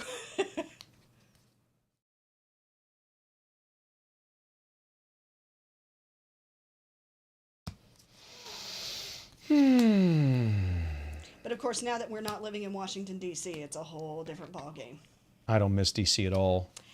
I only miss it because it was easier to find a job. I don't miss DC. But DC was, I've tried to explain to people over the years. it's a bubble. Exactly. It's such a bubble. I've tried to explain to people over the years, like trying to help people, trying to explain to them what a bubble living along the Beltway really is. You literally, I don't think you can explain it. I think you can only experience it. Yeah. I really think you can only experience it. And having experienced it, I 100% understand. I don't agree with, but I understand how these elected representatives get so blinded and so far, head up their ass because I was there. Like, I've been there. I know what it's like to be there, and it's so completely disconnected from the rest of the country. It's mind-blowing. Well, because national politics are local politics Right. there. Exactly. And so when you're watching the news and everything else, the focus is always on the national level. So you don't, I mean, you hear about things that go on Yeah, they're just outside, back home, that sort of thing. But it doesn't always make the 6 o'clock news. yeah. I can't read which name that is. That was a Bosk. Who? In blue. I can't make it. Oh, that's Black Duke. Oh. Hi, Black Duke. Sorry, I couldn't read the Yeah, name. the dark blue's hard to read on those restream windows. I apologize. I struggle with it too. Sometimes I just don't say their name. I'm just like, oh yeah, totally. I don't know what he said. I don't know who that is. Yeah, Ottawa's I would imagine, is very similar. I would expect Ottawa to be the same, honest. I would expect every national capital to be that way to some extent. Yeah. I would venture a guess. I don't know if this is accurate. I've never lived there. I would venture a guess that London is a little different, just because London is the center. is its own. Well, London is the center of power in the United Kingdom, right? But it's the business of government is not the only thing that goes on in London. In Ottawa and in Washington, there is literally nothing else, right? But in London, there's finance and trading and shipping and, like, you know, there's a lot of things that go on in London that don't have anything to do with Parliament. And DC and Ottawa, in my opinion, can't necessarily make the same claim. I think any large city ends up being a bubble to some degree. Reasonable. Yes, Black Duke, we need to get to Berlin someday. But I do, actually. No, we do. I want to go. There's so much I want to see in Berlin. It's not crazy. It's not funny. There's a lot. There's a lot I want to see in among Berlin. other things. Yep. Yeah, there's a lot to see. Yeah, exactly, Delta. Precisely. They're literally dedicated administrative capitals. Yep. And I think that gives them a very different vibe. A Yes. very different Washington, D.C., thing. after 6 p.m., there is nothing. Whole place closes. Whole town closes. There's hardly anything. Sam and Harry's is open. Morton's is open. Some of the restaurants are Yeah, the open, but even they restaurants- close at like 9 o'clock. 10 o'clock. Right? Like whatever. It's the whole place it's a commuter town. If you live in Northwest Yeah. and possibly even Northeast, there are some places out by by Union Station that stay open. Well, in the ballpark and all of that stuff. But like in general, the whole bloody town rolls up the sidewalks and goes home. It's legitimately crazy. I'm on board with that, Black Duke. Ooh, love it. Oh yeah, I'm in. Let's go. But I have to go to Poland first, I think. So she claims. Well, if I switch to the master's program, You'll have the opportunity to go. You don't have to go. I don't have to go, but it's easier to do my project if I go. Yeah. Yeah. No, I've got a third vulture droid. I gotta go dig it up. I think it's in this pile.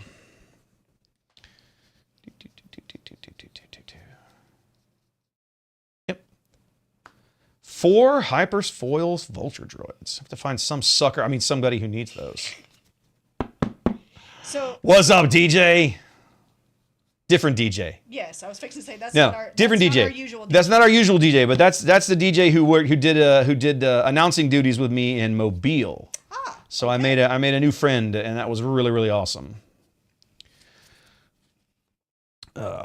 Whatever. I'll finish sorting this mess in a minute. Not too bad. Not too bad, kids. what you drinking tonight? Just a small batch. You want a sip? Nah, I'm good. Okay. My mouth is still dry from. I did melt, and I haven't had enough to drink afterwards. Oh, now I got a whole bunch of crap to sort through.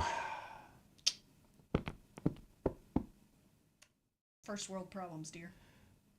Well, Terp, it's not just, you say the 930, it's, yeah, I mean, Southwest was not pretty. Southwest was honestly, and Southeast were terrible. Yeah. When we moved there in 2001, like there were still parts of Southeast you just didn't go to. No. The ballpark and the Navy Yard revitalization made a big change for Southeast. And Southwest to a lesser extent, because the ballpark is technically in Southeast, but because it's right there on the line between southeast and southwest, some of the gentrification spilled into southwest, over, yeah. spills over. And that area around the Marine Barracks at 8th and I was already along the way to cleaning itself up. Yeah, but nobody other than the Marines actually ventured out a whole lot. Well, that's true. But but again, because we moved, when I first got to DC in 2001, I worked as a NAVSEA contractor. At the time, NAVSEA is, for those of you that don't know, NAVSEA is Naval Sea Systems Command, which is essentially the engineering arm of the United States Navy. For many, many years, they and BU ships designed ships and would just get yards to build them. Over the years, the Navy, like all the major oil companies, farmed out all of their engineering services. So now they just act as in an administrative capacity while various contractors do the actual design work. And the Navy just looks over their shoulder and goes, yeah, that's good. That's what I want. Okay. So I worked for a contractor who worked for NAVSEA.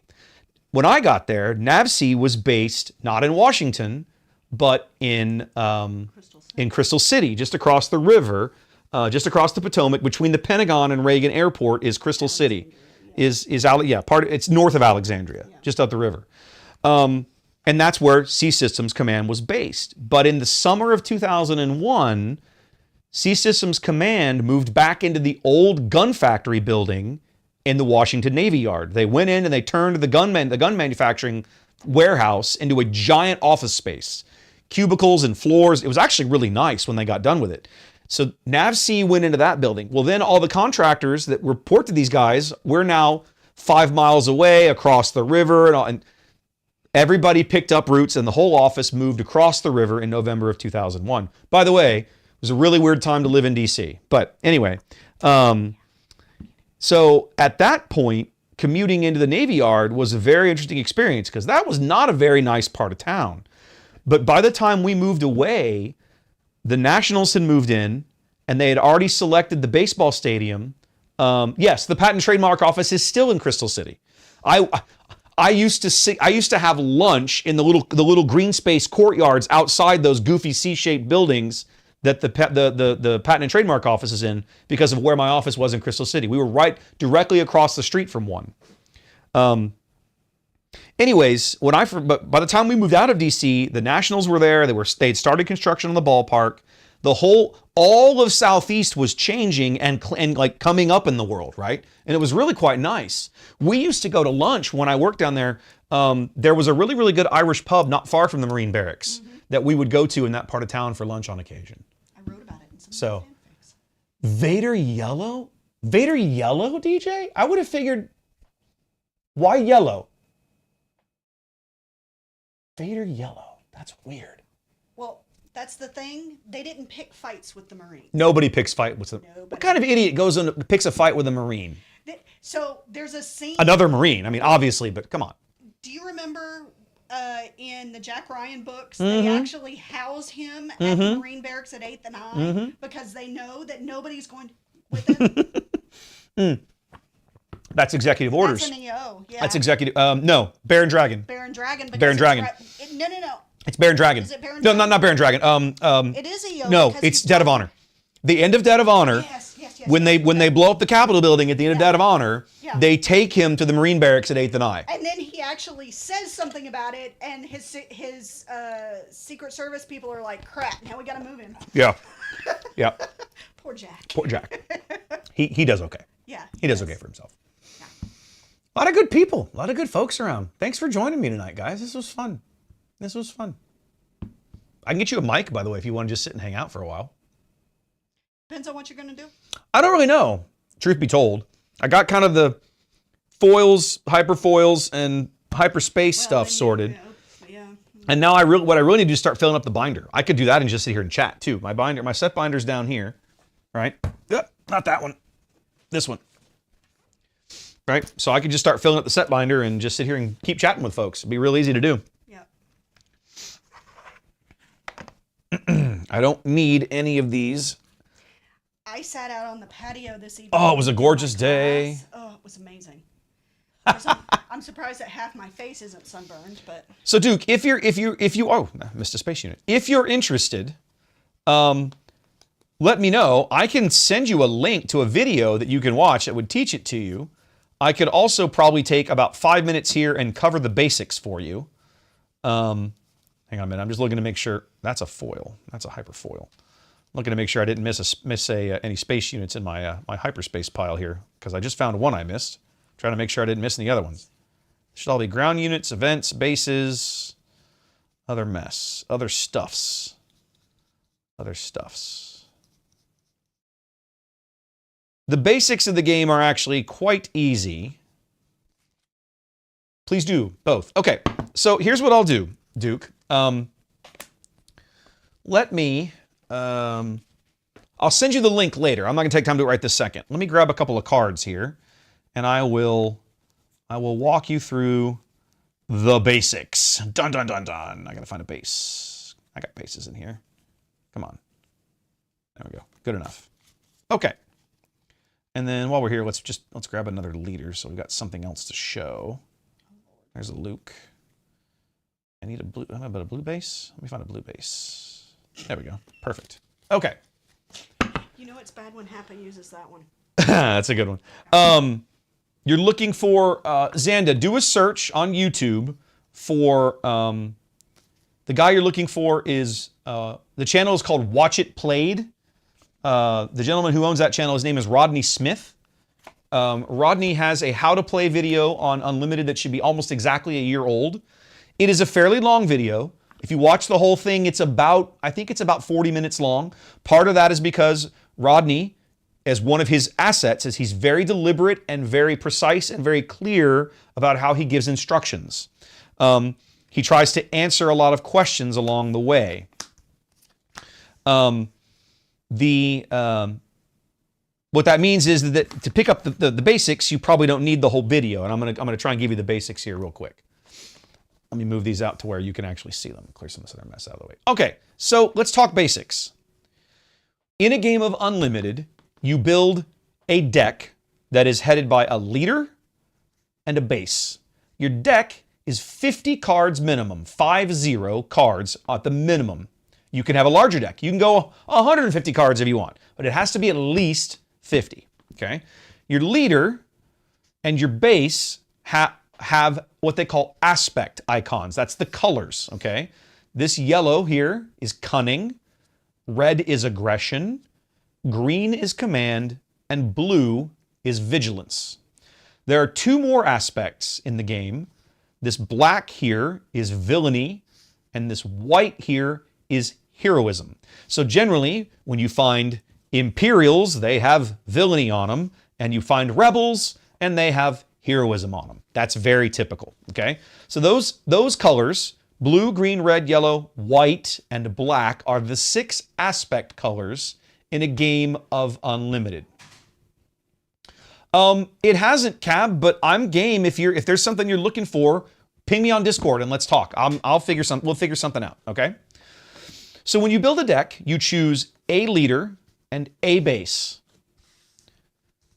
Your base, in the top left, has a number on it. This is your base's health. The way you win the game is you deal enough damage to your opponent's base that equals this health number. When you have dealt 30, when my opponent, if I'm playing Luke yellow, when he deals damage to me that equals 30, I lose. If I deal damage to his base that equals whatever his number is as long as I still have health left, I win, right? It's that simple. Simple game, okay? When you build a deck in Unlimited, you are allowed to use any cards. There is nothing that is off limits to you. Here's where the penalties come in, right? Okay.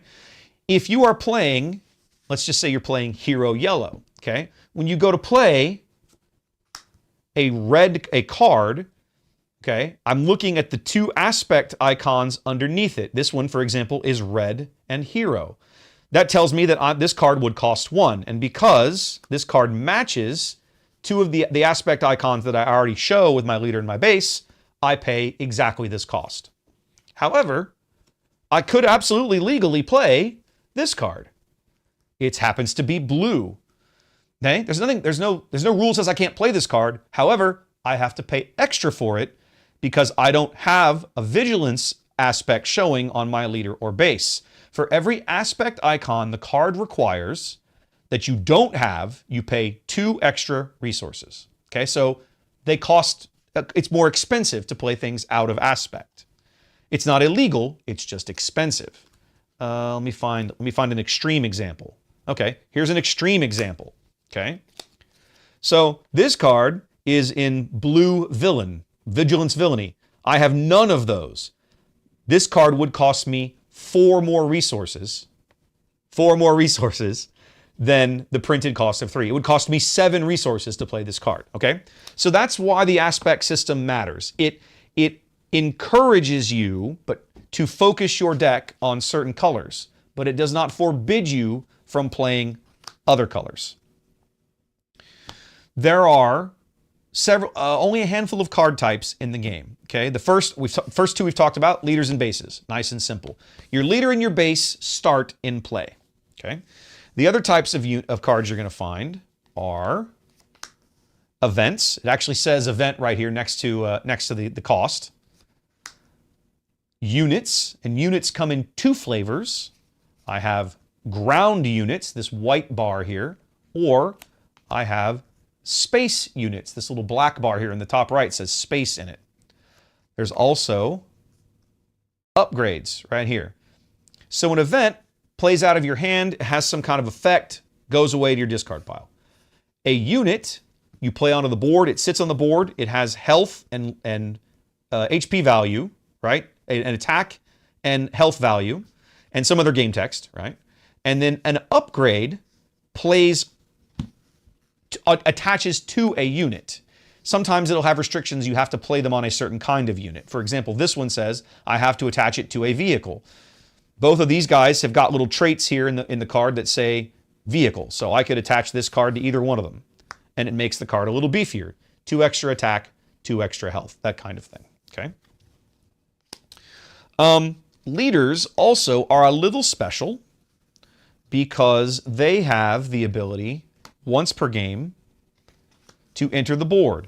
They have this epic action text down here that says once you control X number of resources, they're all a little different, you can deploy the leader. And his backside is a ground, they're almost always ground units, okay? So you deploy your leader and he has some cool game text and he has an attack and a health value just like every other regular ground unit in your deck. When he dies, he simply comes back to the leader area and he doesn't go away forever. You don't lose him for good. So over the course of the game, you're going to draw cards. You're going to play some of them as resources. When a game starts, you draw 6 cards. Let me pull back to here. 1, 2, 3, 4, 5, 6. Just for sake of it. I have my 6 cards in hand. I choose 2 of them, any 2, and I place them face down in front of me. And these are my starting resources, okay? So my first turn would start like this. I have a base, a leader, and 2 resources, and 4 cards in my hand. And from there, I try to play cards out of my hand and deal damage to my opponent's base and win the game. It's that simple. That's and then all the cards have different game text and different interactions and different ways they work. But overall, that's the basics, right? That's the short version of how Unlimited works. The beauty of any good game is that it's simple. The mechanics, the underpinning mechanics of Unlimited are fairly simple. What makes it fun, let me back this up. What makes it much more interesting than many of the other tabletop card games that trading card games that I've played is it's like a chess game. The original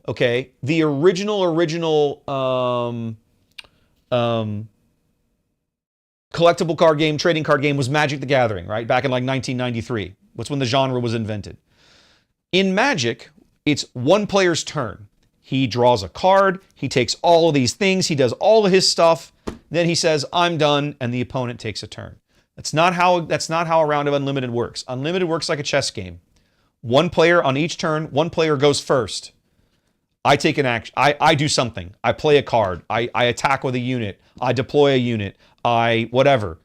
I take an action. You take an action. I take an action. You take it. Back and forth. back and forth, back and forth. What makes the game interesting is that interaction between players, because sometimes you can see very clearly what your opponent is about to do. Do you have a way to stop it? Can you answer him? I don't know. Can you? That's up to your deck. That's up to where you're at. When I stream tournament play, one of the things that makes tournament play in this game so interesting to watch is it's a little bit like watching like a boxing match. One guy gets a punch, the next guy gets to punch, then I get to punch, then you get to punch. And that back and forth of playing cards and taking actions is the meat and potatoes of why the game is interesting. I can hand somebody a world championship deck, but if they don't understand not just the base mechanics of the game, but like that back and forth and what actions are important in what order and why you do things a certain way, it's irrelevant, right? So it's a lot of fun. I love that back and forth, I throw a haymaker, here's a roundhouse, here's an uppercut. That's what makes the game very, very, very, very good. And very, I won't say superior, but I'll say very, very enjoyable to watch and play and just enjoy. Let's sort these for a little bit while we sit here and chat. Sort these by color at least, and then I can down sort them from there into other things.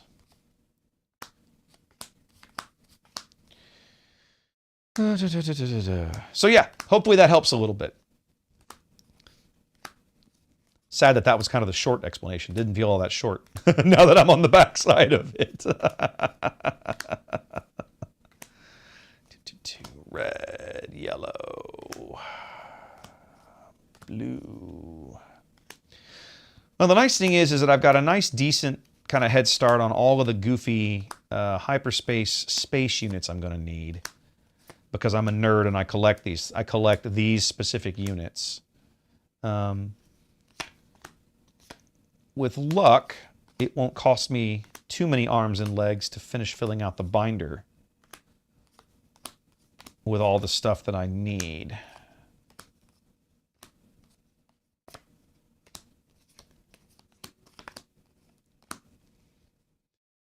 Is there a difference between what you binder and what you place into a deck? Not at all. Not at all, Cab. Not at all. They're all the same cards, right?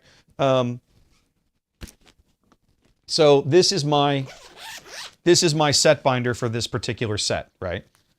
Let me try and move it up here so you can get it nice and centered in camera, right? And the cards are numbered, so putting them in order is very, very, very, very easy, right? So you start with leaders, bases, blue cards always come up first, so it's always blue villain, then blue hero, then just general blue cards, then green villain, green hero, general green, red villain, red hero, general red, yellow villain, yellow hero, general yellow, then villain, hero, and these gray ones are neutral.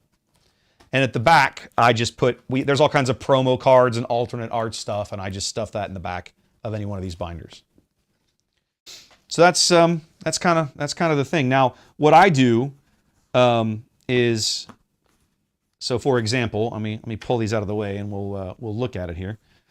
I collect hyperspace space units. It's why I've pulled all these aside into their own little piles.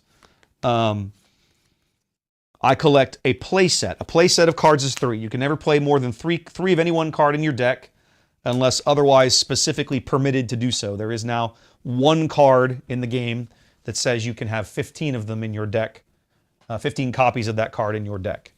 It is a little unusual that way. That is not normal, man. I'm trying to put this in here where the camera can pick it up nice and clean. There we go. So what I'll do is I'll go through and I'll organize these a little bit. Try to set them up so, let's see. A couple of Banshees. There's a gold leader. A couple of CR90s. Okay, so 3, 5, 6. That's villain, villain, villain. Then Dakar. This is a 4. And then gold leader goes here. So now what I'll do is I'll come through. I'll always put a regular plain copy in my binder, and then I'll take the hyperspace one and just slip it behind, so that when I come back through later and want to pull hyperspace versions out, they're already right there and handy and ready to go for me to build decks with. Do, do, do.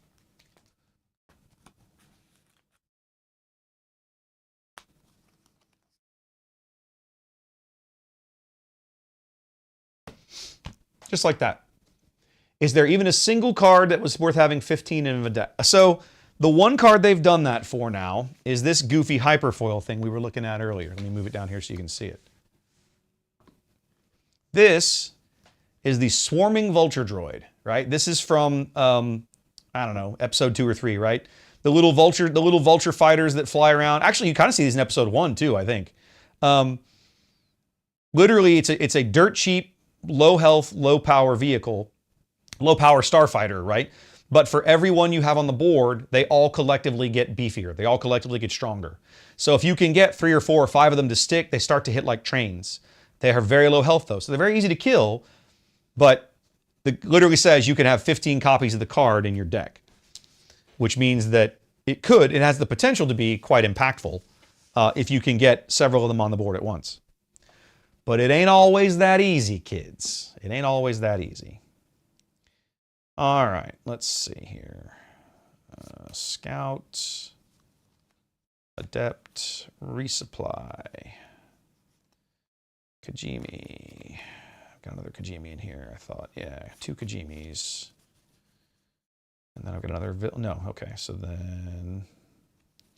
Phoenix, Resistance Blue, Resistance Red, Ratus. There we go. 2 Kajimi Patrollers. Nope, I need the hero ones next. There we go. Phoenix. Blue Leader. Look at the art on that Blue Leader. Look at the art on that card. That's just the plain, regular old hyperspace card. It's a swarming tactic. 100% correct, Cab. That's all it is. It's just a big swarm tactic. Resistance Blue should go here. I'm pretty confident. I'll move it around later if I gotta move it. Okay, hyperspace Ratus.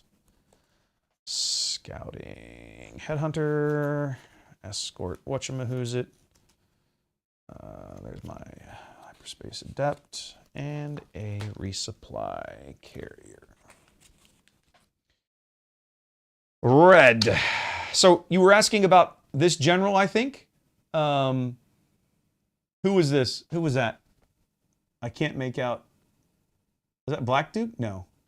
I'm gonna have to change over. Figure it out. I need Twitch chat, not Restream chat. Restream chat is impossible to read sometimes. Hold on. Give me a moment. Somebody was asking about the Red General. General Hux. He's kind of a jerk. Yes, I know I'm live, Twitch. Thank you for telling me something I already know. You're so helpful.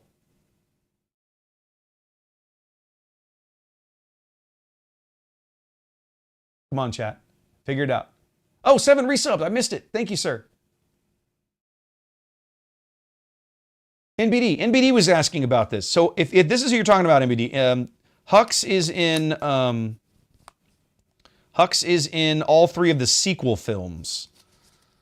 He has I won't say it's not a very big part because it's not, but he has a part in those movies. Come back over to OBS, please. There we go. Yeah, I don't have notices set up over here, so that's my fault for missing that. Sorry about that. All right, crack shot. Oh, there we go. Got a set of those. Supporting 3, 4, 4, 6. There we go. Okay, so one of these losers. One of these losers. Black one. And then red 5. And then 2, 3 of these guys. One of these. One of these. 2 aggressors. And one of these. Oh, Hammerhead's in the wrong place. That's actually a hero card. Such a pretty card, too. There we go. All right, yellow.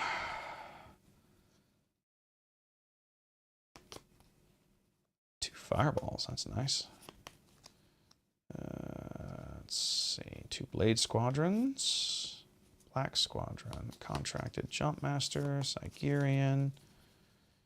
And then, yeah, there we go. Everything else just sort of fell into the right place. Zacarian, Jumpmaster, double Fireball, double Blade, Black Squadron. Pull you out, put you in with the rest. Republic Y-Wing, Death Space Loser, and my third Razor Crest, which feels nice.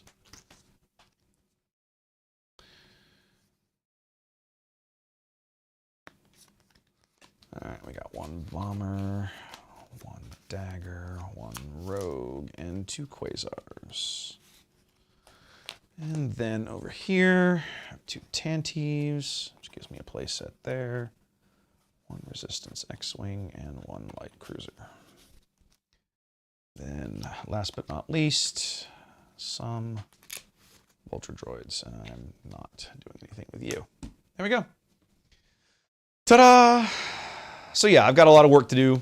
One of the pitfalls, let's say, of gaming like this is, you know, if you're gonna have a collection, you've got to be willing to put in the time to maintain it and organize things. So when you go to build decks, you actually are not like having to search the whole world to find what you're after. So that's the next step in all this process for me. You know what I am gonna do real quick?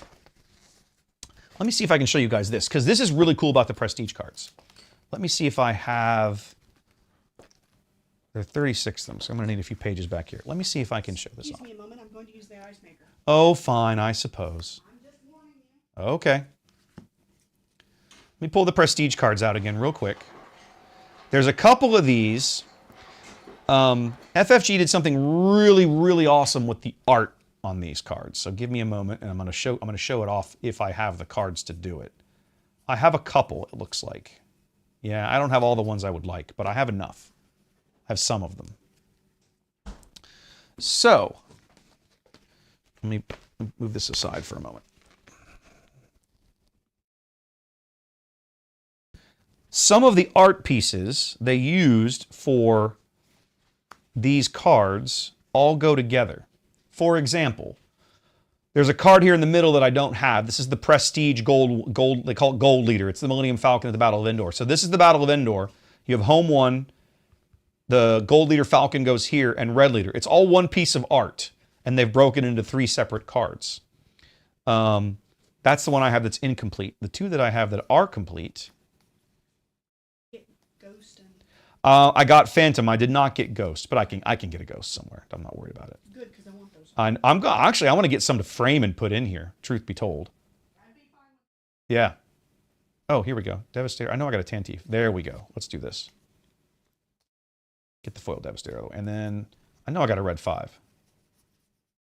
There it is. Ooh, they're even foily. Ha!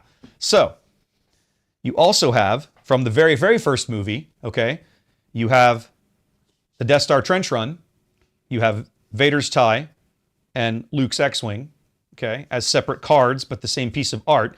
You can't tell here, but if you go pull the digital version of this art and you zoom way in, you can actually see these guys in their cockpits. That's the level of detail they've done. Also from the first film, from literally the very opening scroll, you have Tantive, Leia's Corvette, and Devastator, the Star Destroyer that's pursuing her in the very, very first film, 1977. So they've done these little diptych art pieces where they've taken one piece of art and broken it into separate cards. The other place that they do this, I don't have the other card that goes with it, unfortunately. But I can show you Phantom Deuce. If you've seen Rebels, you're familiar with the Phantom, the little shuttle they have that attaches to the Ghost. So the Ghost Not yet. is a legendary card in this, and that piece of art sits directly below this, right? Now, what I love about this card, right? Look at the color of the room that I'm in, and then look at the art on this card. So what I'm going to do is I'm going to get a copy of this one and a copy of the Ghost, and I'm going to go get them framed somewhere, and we're going to hang them up in here. I don't know where. We'll find a spot, right? I got a wall over here that's nothing but Star Wars art. We're going to find a way, but it's going to look really good. Yeah, my other Hera artwork is in the sewing room. Yeah. My hurricane and stuff. Yep. So there's a lot of really cool. There's a lot of really cool things they've done with the art in this set that I look forward to taking advantage of because it came out really nice. They did beautiful work. Okay, I'm gonna get all of the foily ones out of here because I don't want a set of foily ones. I just want a set of plain ones. And I don't play yet because I haven't had time. She hasn't had the time to learn yet, but she will. I'm not fussed. There will come a time. Yeah. I'm gonna trade that one. I think I already have one of these. I'll double check the binder. Oh, no. I play TCGs. Oh, for sure. She plays B5 with us. 100%. Played B5. I played Star Wars. I played Star Trek even. You did play a little bit of Trek. I'd forgotten about that. Yep. I played more Trek than I did Star Wars. You did. Star Wars was not Star Wars got really complicated. Star Wars was a very complicated game. I do not blame you for kind of dipping out on that one. If I'm 100% honest, you didn't miss much. Well, so I tried to get in right before they introduced the side decks. And then once they introduced the side decks, I was kind of like, yes. The side decks was a very odd mechanic, Yes. too, in that game. It was very awkward, to put it lightly. Yeah, so I was kind of like, yeah, forget it. Yeah.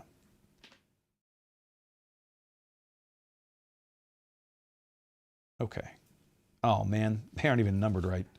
The foil ones have different numbers than the regular ones. That's going to mess me up. Ugh. Okay, hold on. I have to come back. I got to make a change. I've been programming the Stream Deck. Oh, I can see this thing starting to struggle now. I'm starting Yes. to. It's starting to lag on me. Yeah, Decipher Star Wars. Yeah, the old Decipher game. Right. Let me pull this up real fast. I can hear the video card straining back there to transcode things. Yeah, she's running. Yeah, I'm gonna come over to Hue. There we go. Just so I can look at some things. Yeah, she's stuttering a little now. Yeah, I know. Doing that earlier. I know. I think either the board or the video card is.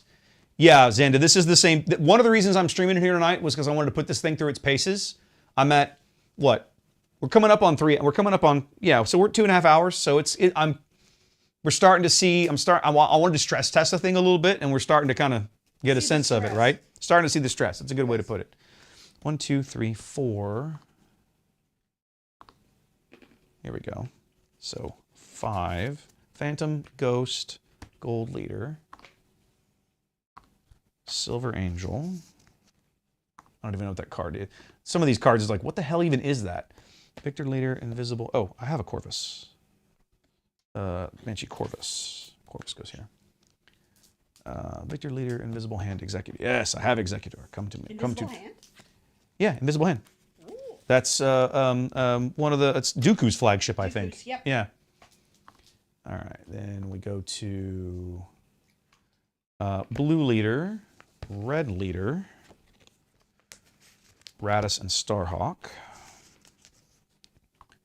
No green plane. Then we come to Von Reg's Interceptor,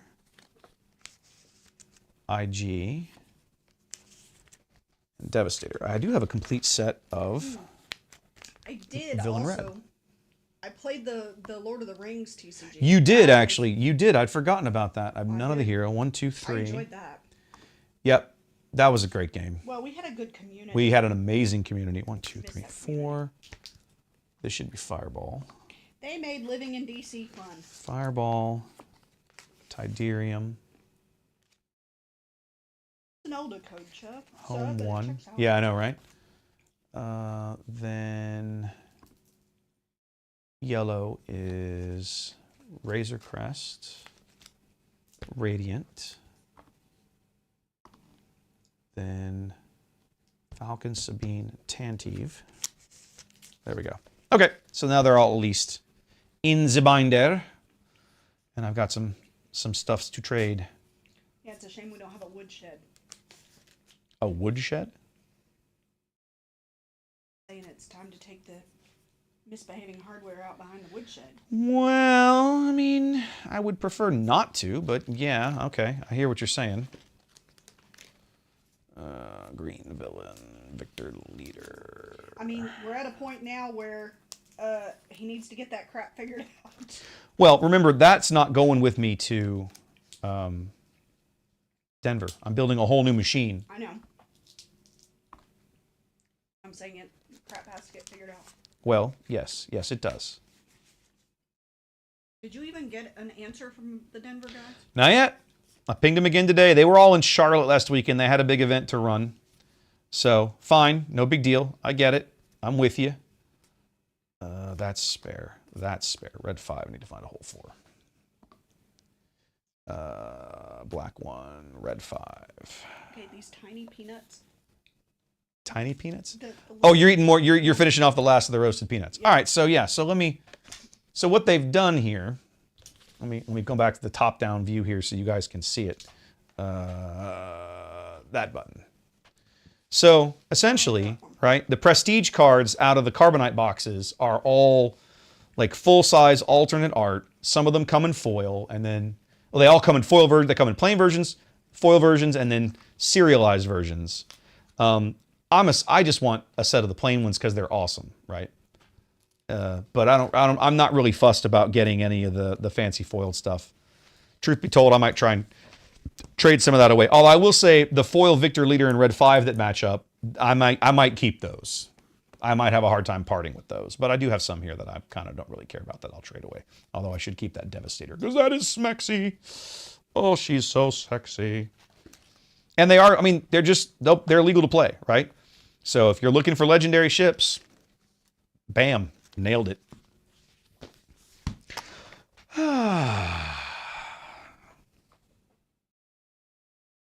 That one. Nope. Hang on a minute. Forget it. I'm going to cheat and put the stream deck back where it was. There we go. All right, guys. Well, it's been 2.5 hours or so. I think I've hit my limit for being on camera tonight. Thanks for hanging out with me. This has been fun.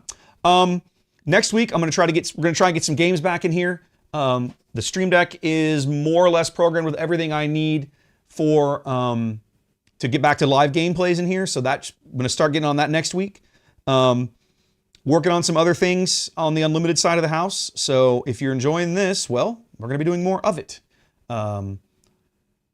JTL has really opened up a lot of different leaders, I think. The meta is still going to be, there's going to be a lot of Django, a lot of Han, and a lot of Sabine, because those are not going away. They're all good decks still. And truth be told, Han and Django both got a little stronger, and Sabine probably didn't really move. But the bottom line is there's a lot going on, and some of these new leaders, I think, have got a lot of promise. And so, yeah, it should be good times. I'm going to have fun with it. But yeah, keep an eye out. Next Monday night, I'll be probably streaming in here with somebody. I'm going to try and get Ian or Trey to come back in. We'll sit down here and throw some cards around on the table and have a good time. In the meantime, guys, I actually, sitting here, I need to make a small change, I'm realizing, to my outro screen, which, or did I fix it already? Oh, good, I fixed it already. Ah, look at that. Fancy. Let's see who I can raid over on Twitch. I think it's Monday night. I think Bonds should be around by now. Let's see. That would be a good raid. Yes, excellent. We're going to do some of that. We're 100% going to do some of that. So, guys, if you're over on Twitch, we're going to be doing a raid over to Bonzinator. Make sure I spelled it right. Yep, that looks correct. Did that work? I can't even tell if it worked. Thanks, Twitch. And it didn't work. Awesome. All right, hold on. I'll do it from here. There it is. Okay, Twitch raid is up. Everybody else, thanks for hanging out with me, and keep your eyes peeled. I should be back doing some more Unlimited, same time next week. In the meantime, you guys take care. I will see y'all later. Peace.